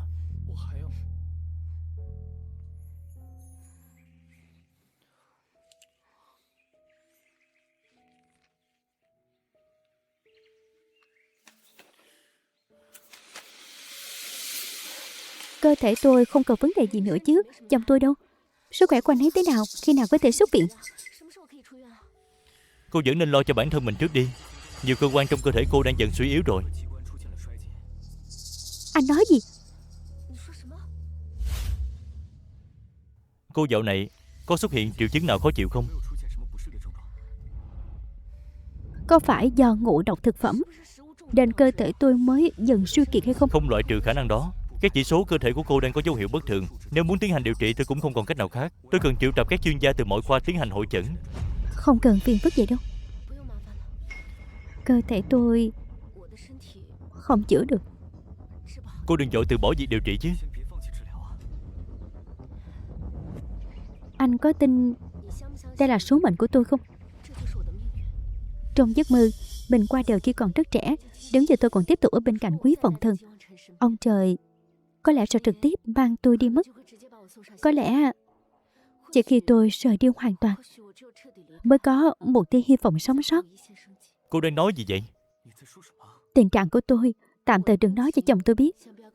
Cô không giấu quý vọng thần được lâu đâu. Tôi hiểu rõ mà. Phải làm thế nào mới khiến cơ thể tôi khá lên đây? Cô chỉ mới làm kiểm tra sơ bộ thôi. Sau này vẫn còn cần sàng lọc chi tiết hơn nữa. Cô đừng có vừa thấy báo cáo đã nghĩ ngay đến chuyện hậu sự sau này. Chồng tôi bị mất trí nhớ rồi. Anh đừng làm phiền anh ấy thêm nữa. Đợi khi có kết quả chẩn đoán chính thức, anh hãy cân nhắc thông báo cho người nhà. Cho dù cậu ấy mất trí nhớ, nhưng cô vẫn thuộc về cậu ấy. Vừa nhìn thấy cô, trái tim đã hướng về cô rồi. Trái tim anh ấy hướng về tôi cũng vô ích. Thế giới này vốn dĩ đứng về phía Nguyễn Miên.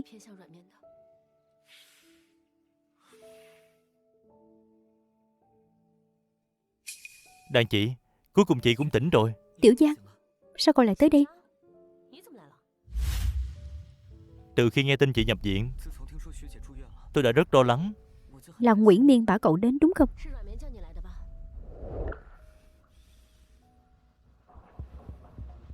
Cậu đừng viết công trên người tôi nữa. Vô ích thôi. Chồng tôi đối xử với tôi rất tốt. Tôi sẽ không bao giờ chấp nhận cậu. Cũng sẽ không dùng bất cứ tài nguyên nào của nhà họ Lộc để lăng xê cậu. Ngay cả chuyện này chị cũng biết sao? Có phải Nguyễn Miên đã nói với cậu cô ta là nữ chính của thế giới này không? Ngay cả chuyện này chị cũng biết nữa. Thỉnh thoảng Nguyễn Miên đúng là có nói vài câu rất là khó hiểu. Cô ta đúng là người được ông trời ưu ái, nên cậu phải đối tốt với cô ta, dốc hết sức lực vào cô ta. Cậu mới ngày càng may mắn, mới có được mọi thứ mình muốn. Người đàn ông được nữ chính yêu thích mới là nam chính của thế giới này.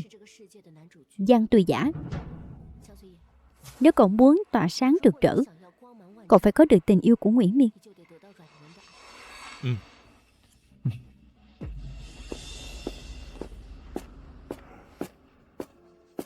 Phụng Thân, anh đang nhìn gì vậy? Cố gắng định vị lên người tôi hả? Anh nói gì? Sao mà tôi đi tới đâu cũng gặp cô vậy? Tôi nghĩ đây chính là duyên phận đó. Vừa rồi tôi thấy Tiểu Giả đi ra từ phòng bệnh của Thời Lê. Từ khi Thời Lê hôn mê, ngày nào Tiểu Giả cũng đến thăm cô ấy. Quan hệ của hai người họ thật tốt. Phòng Thân, anh đừng hiểu lầm. Tiểu Giả và Thời Lê không phải mối quan hệ đó đâu. Chỉ là Thời Lê khá quan tâm Tiểu Giả thôi. Hồi đó khi Tiểu Giả đến quán bar làm phục vụ, Thời Lê còn đích thân đến ủng hộ nữa. Ý của cô là tên trai bao vừa rồi đã kể qua lại với vợ tôi sao? Không phải đâu. Tiểu Giả và Thời Lê tuyệt đối không thể có quan hệ đó. Có quan hệ đó thì cũng chả sao. Cô vợ xinh đẹp động lòng người của tôi, có đi quá giới hạn cũng bình thường thôi. Đều tại tôi quá vô dụng, không thể mang lại cho cô ấy hạnh phúc. Tất cả là vì cô. Tôi và vợ tôi mới không thể có cuộc sống vợ chồng bình thường.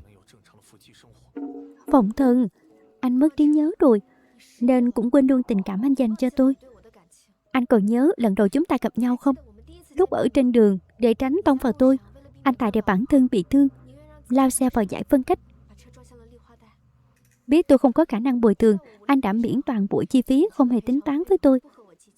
Lúc tham gia lễ quyên góp ở Kinh Nghệ, tôi có thể cảm nhận được ánh mắt của anh luôn dừng lại trên người của tôi. Lúc tôi làm thêm tại buổi đấu giá, tôi biết chính anh đã bỏ ra 1 triệu để tránh những người đàn ông khác làm phiền tôi. 1 triệu đó cũng giống như đã mua cả con người tôi vậy đó. Anh đã mua tôi, đương nhiên phải chịu trách nhiệm với tôi. Còn nữa, lần trước vì cứu anh, tôi đã bị kẻ xấu đâm 1 nhát. Khi chúng ta gặp tai nạn xe, lúc anh tỉnh lại, người anh gọi chính là tên của tôi. Nguyễn Miên. Lần nào anh cũng như một vị thần giáng thế, cứu tôi khỏi cảnh khốn cùng. Anh chính là thần của tôi. Cô bị thần kinh hả? Lúc cô im lặng thì trông như kẻ ngốc, mở miệng ra tôi càng chắc chắn cô đúng là một kẻ đại ngốc. Con lừa cả ngày không làm gì, chỉ lo đá vào đầu cô thôi đúng không? Nếu không cần cái mặt này nữa thì quăng vào thùng rác đi. Đừng có dứt lên người tôi. Cô có bệnh hả? Tôi chỉ đánh mất những ký ức liên quan đến vợ tôi thôi. Có lẽ tôi thật sự đã quên những gì cô nói về quá khứ thân mật giữa chúng ta. Nhưng có vài chuyện tôi vẫn còn nhớ rõ. Người bỏ ra hàng triệu tệ tại buổi đấu giá để giải vây cho cô không phải là tôi, mà là ba tôi. Mua cô về thì phải chịu trách nhiệm với cô. Cô mang 2 thùng sữa đến nhà tôi, mà cảm ơn ba tôi đi. Hóa ra là tôi hiểu lầm sao? Chẳng sợ hiểu lầm, chỉ sợ có người tự mình đơn phương. Hỏng rồi, bị phát hiện rồi.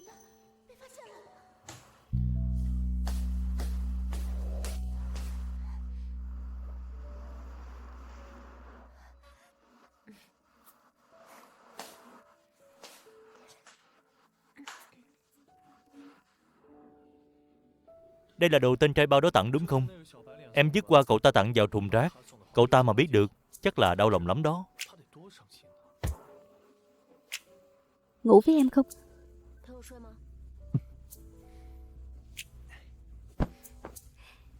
Ôi trời, sao lại có thể cưới được cô vợ xinh đẹp như vậy chứ? Sau khi anh tỉnh lại, họ đều không nói với anh chuyện em bị hôn mê. Quan hệ trước đây của chúng ta tốt không? Nếu như không tốt, bây giờ anh đối tốt với em, liệu còn kịp không? Bà xã, em thơm quá đi. Sao em lại mềm mại như vậy chứ? Chắc là kiếp trước anh làm nhiều việc ác, nên mới phải chịu hình phạt cưới em về rồi, mà lại không thể chạm vào được thế này. Em đã chuẩn bị sẵn sàng để rời xa anh rồi.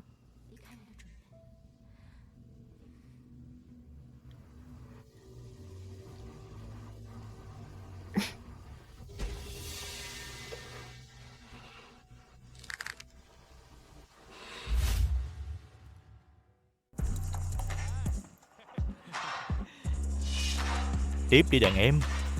Đàn em Nguyễn, tiểu lượng khá quá ha. Đúng vậy, đàn em. Tối nay, chúng ta không say không về.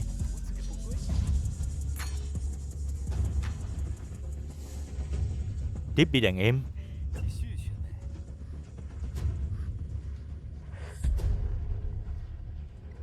Tôi đi vệ sinh một lát.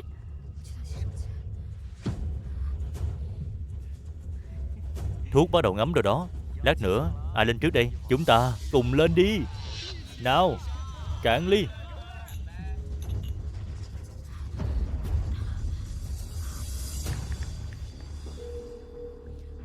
Chú quý, phiền chú bảo vọng thần đến bị sát đón tôi. Cô Nguyễn à, cảm ơn cô đã dành tình cảm cho con trai tôi.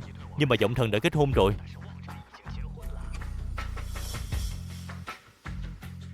Chú quý, tôi là nữ chính của thế giới này. Chỉ cần đàn ông ở bên tôi thì sẽ trở thành nam chính của thế giới này, sẽ được khí vận của thế giới này che chở. Chỉ khi vọng thần ở bên tôi mới có thể dẫn dắt cả quý thị xưng bá Hoa Quốc. Cô Nguyễn à, cô say rồi hả? Những gì tôi nói đều là sự thật. Hơn nữa tôi biết chú có rất nhiều bí mật không ai biết. Đàn chị, đó là quý tổng phải không? Quý tổng đến tìm Nguyễn Miên phải không? Cho dù chị có biết trước Nguyễn Miên sẽ bị bạn học bỏ thuốc thì cũng chẳng thay đổi được gì. Người đang là bạn trai của Nguyễn Miên là chồng chị, chứ không phải là tôi.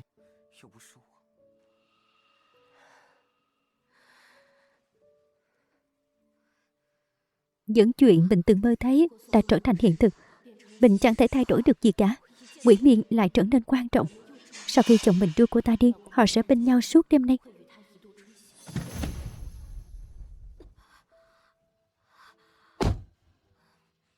Xem ra đêm nay tôi không còn gì nữa. Cảm ơn đàn chị đã hết lòng gả ghép tôi và Nguyễn Miên. Tôi đi trước đây. Đợi đã, mau đuổi theo xe của họ đi.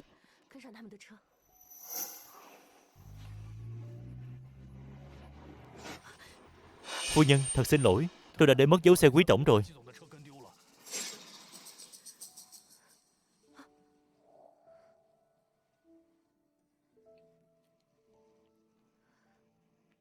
Khó chịu quá.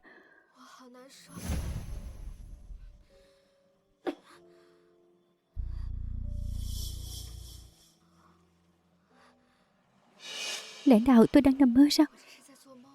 Đáng lẽ tôi nên trói cô lên nóc xe, chứ không phải để cô ngồi trong xe thế này.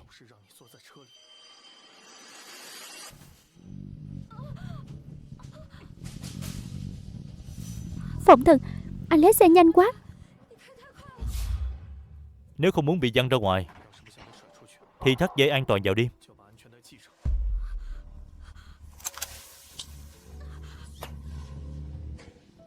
Phụng Thần, anh chậm chút. Nhanh quá rồi. Nguyễn Miên và chồng chị, họ đã... Quý Phụng Thần, anh định đưa Nguyễn Miên đi đâu vậy? Sao tôi lại nghe thấy tiếng của Thời Lê vậy? Là điện thoại. Thời Lê, là cô sao? Để chồng tôi nghe máy. Bây giờ quý tổng không rảnh nghe máy đâu. Cô có chuyện gì cứ nói với tôi trước. Quý Phụng Thần, em đợi anh về giải thích cho rõ ràng. Bà xã, thỏa thuận ly hôn anh đã ký xong rồi, đặt ở trong ngăn kéo của tủ đồ dựng bên phải. Tất cả tài sản dưới tên anh đều là của em. Sau khi ly hôn với anh xong, em hãy đến Ý đi, đến học viện vũ đạo hoàng gia để tu nghiệp. Đó chẳng phải luôn là ước mơ của em sao? Quý Phụng Thần, anh định làm gì vậy hả?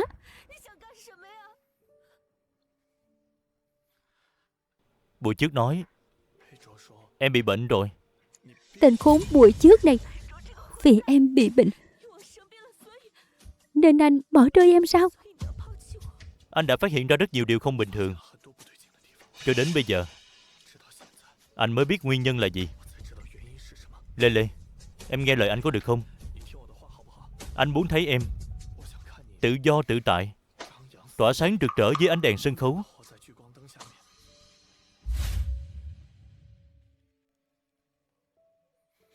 Phụng Thần, sao lại ly hôn với Thời Lê vậy?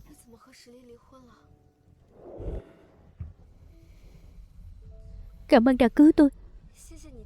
Cảm ơn anh đã chọn tôi. Mình thắng rồi.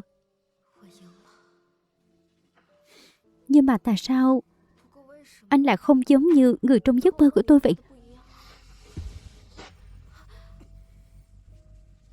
Trong giấc mơ của cô, tôi là người như thế nào? Người trong giấc mơ của tôi, anh ấy rất yêu tôi, chữa bệnh cho ba tôi, chi trả học phí và sinh hoạt cho tôi. Anh hiểu tôi, nuông chịu tôi, vượt qua mọi lời đàm tiếu để đưa tôi lên vị trí vũ công chính của thành phố. Trong giấc mơ của tôi, Lộc Thời Lê ghen tị với tôi đến mức phát điên.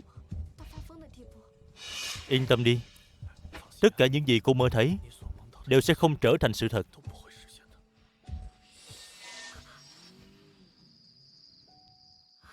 Anh định đưa tôi đi đâu vậy? Không phải chúng ta đến khách sạn sao?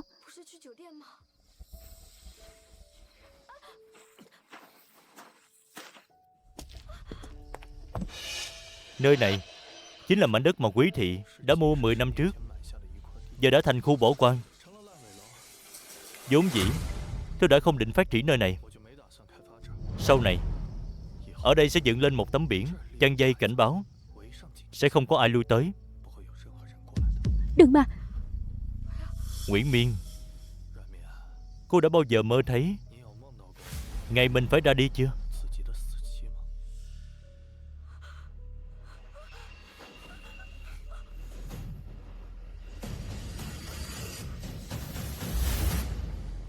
Tôi rất là rõ. Với nhát dao này phải làm sao để quỷ xác phi tan, nhưng giấy không gói được lửa. Cô là viên ngọc quý của ông Lộc. Nếu đột nhiên biến mất, ông Lộc chắc chắn sẽ điều tra đến cùng. Cho nên anh muốn ly hôn với Lộc Thời Lê.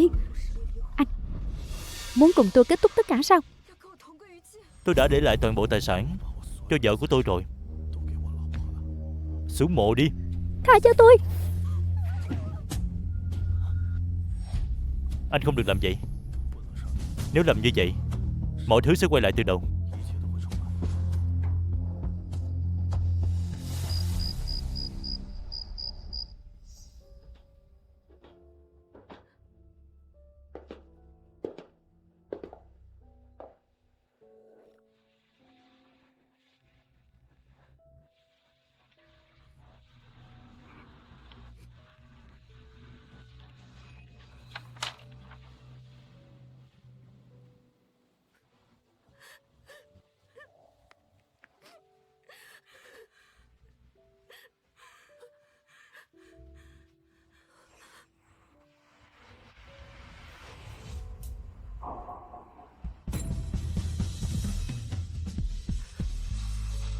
Ông xã.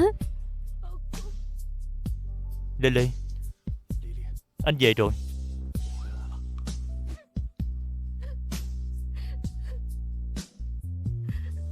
Em biết anh nhất định sẽ quay về.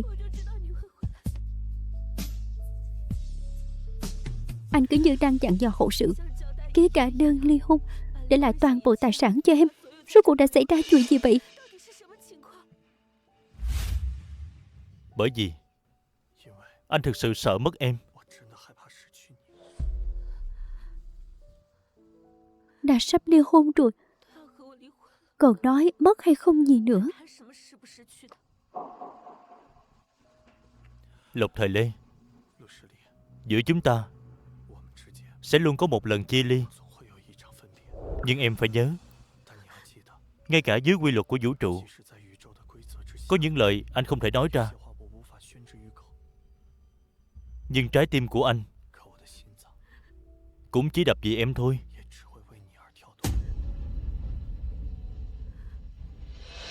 Rốt cuộc anh là ai?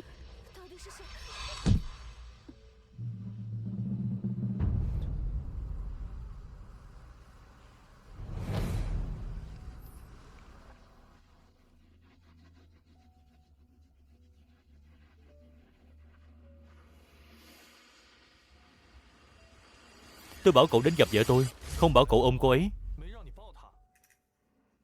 Tôi chính là cậu. Vợ của cậu cũng là vợ của tôi. Sao cậu lại xuất hiện ở đây? Xuyên không hả? Từ khi tôi phát hiện thế giới này đã sắp đặt người định mệnh cho tôi đã tự dẫn vô số lần, cũng đã lấy mạng Nguyễn Miên vô số lần. Lần đầu tôi và cô ta gặp nhau, tôi đã lái xe lấy mạng cô ta.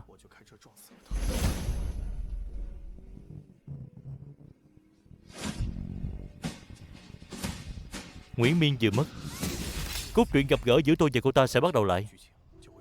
Tôi không thể thoát khỏi dòng lặp cốt truyện này. Chỉ cần tôi và Nguyễn Miên gặp nhau, không lâu sau đó Thời Lê sẽ mất mạng. Tôi đã chứng kiến cô ấy ra đi vô số lần. Tôi đã thử tránh xa Thời Lê, nhưng tôi phát hiện đơn phương rời bỏ cô ấy không có tác dụng. Chúng ta phải giải quyết Nguyễn Miên, nhưng cũng không thể lấy mạng cô ấy.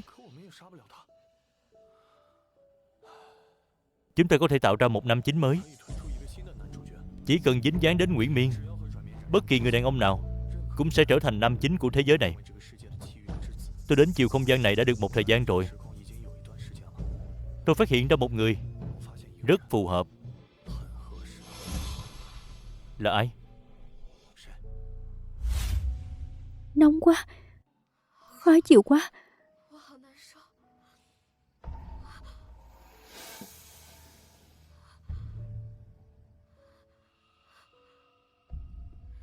Chú Quý,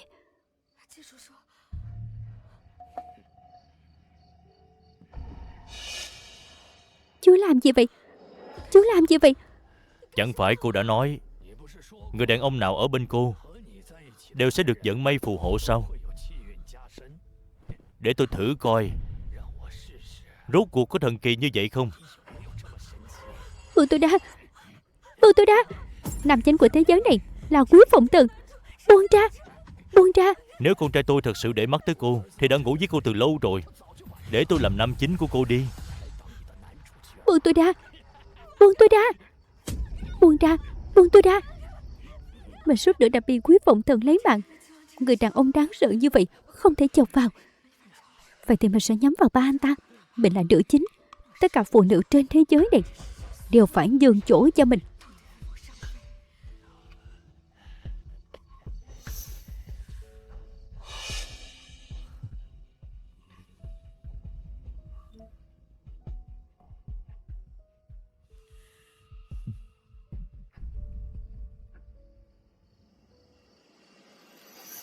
Chủ tịch Quý, giải Chủ thích tịch chút Quý, đi. Ông đang làm gì vậy? giải thích một chút đi. Không phải do Giải các thích người đi, phải tới giải sao? thích đi. Chủ tịch Ông Quý đang giải làm thích cái đi. gì vậy? Đừng quay nữa, đừng quay nữa. Chủ tịch Quý giải thích đi. Đừng Giải quay thích nữa. đi, Đừng giải quay thích đi. nữa mà. Giải thích đi.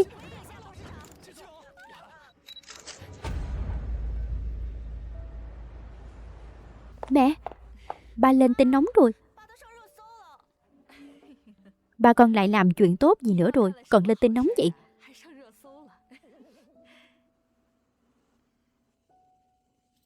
Là ông ấy với Nguyễn Miên làm chuyện bậy bạ ở nơi hoang vắng, còn bị phóng viên chụp lại nữa.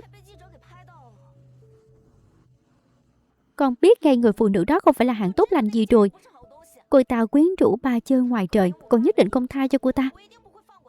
Mua thêm vài trang tin đi, làm rùm beng lên. Trước tiên tìm tới Kinh Nghị, ép cô ta thôi học. Sau đó mẹ sẽ cùng anh con tìm gặp ông Lộc, làm một phố thật đau. Đã lâu rồi không có ai dám làm loạn trước mặt của mẹ. Một cô gái có gan như vậy, mẹ phải chơi với cô ta cho đá trò.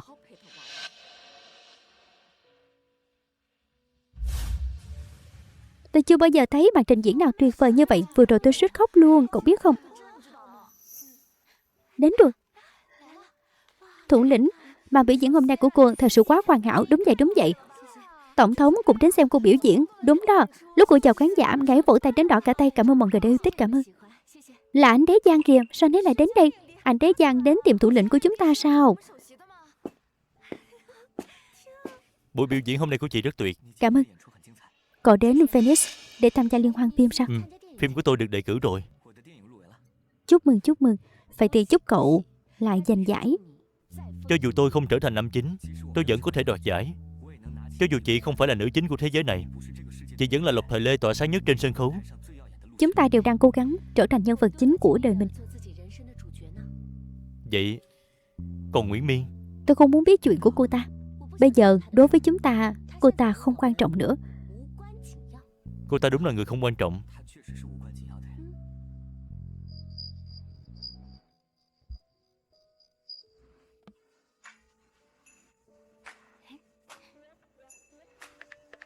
Nhặt được một chút cuốn con. Sau này tôi là người có cuốn rồi.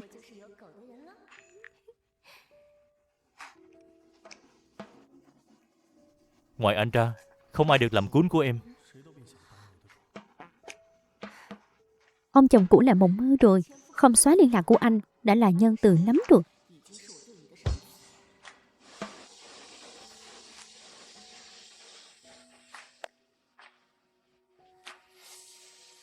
Trong nhà không lẽ là có trộm đột nhập?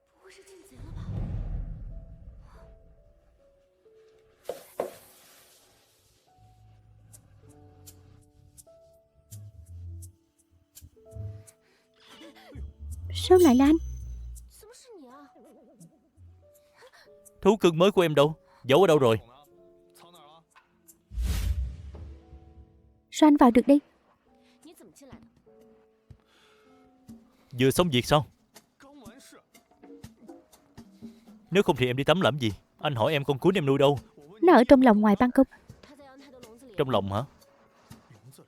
Hắn có thể chơi em hăng như vậy thì anh cũng có thể. Nè, anh hung hăng như vậy sẽ làm nó sợ đó. Em chiều hắn như vậy Có niềm vui mới là quên luôn tình cũ rồi đúng không? Anh chấp nhặt với nó làm gì chứ? Phải. Anh đã không còn xứng nữa rồi, đúng không?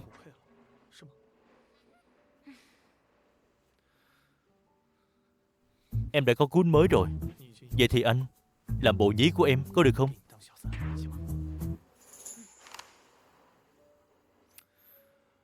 Lê Lê à, bây giờ anh khôi phục rồi. Sao anh biết? Anh đã coi hình em để thử rồi.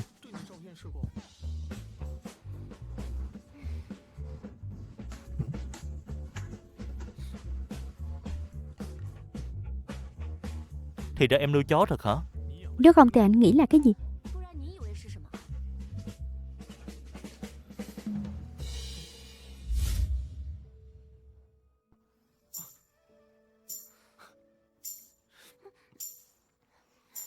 Em đưa nó về trước đã. Nó vẫn đang nhìn anh kìa. Thì cứ để nó nhìn đi, con cún này. Đừng có hòng tranh với anh.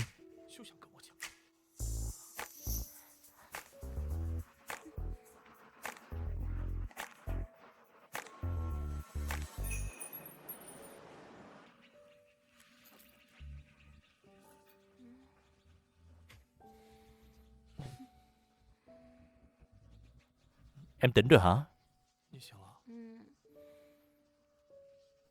Anh đã coi báo cáo kiểm tra của em rồi. Cơ thể của em đã hoàn toàn hồi phục. Em nói coi có phải là vì Nguyễn Miên liên tục gặp xui xẻo nên là sức khỏe của em mới bắt đầu tốt lên không? Cơ thể của anh cũng không bị hạn chế nữa rồi. Nguyễn Niên dạo này thế nào rồi? Cô ta có thai với bà anh, nhưng mà đứa bé không giữ được. Anh cũng chẳng quan tâm cô ta đấu đá với mẹ anh sao? Bà xã, chúng ta tái hôn đi. Tất nhiên, tài sản đứng tên em vẫn là của em. Tái hôn gì chứ? Em không muốn tái hôn với anh hả? Đã nửa năm trôi qua rồi, anh cũng không mở thỏa thuận ly hôn ra xem à? Cái thứ đó hả? Anh sẽ không xem lần thứ hai đâu. Chẳng lẽ em căn bản chưa ký tên vào đó sao? Anh cũng đâu có ngoại tình. Em ly hôn với anh làm gì chứ? Dù anh không thể nói ra, nhưng em biết anh yêu em. Anh bây giờ có thể nói ra rồi nè. Lộc Thời Lê, anh yêu em.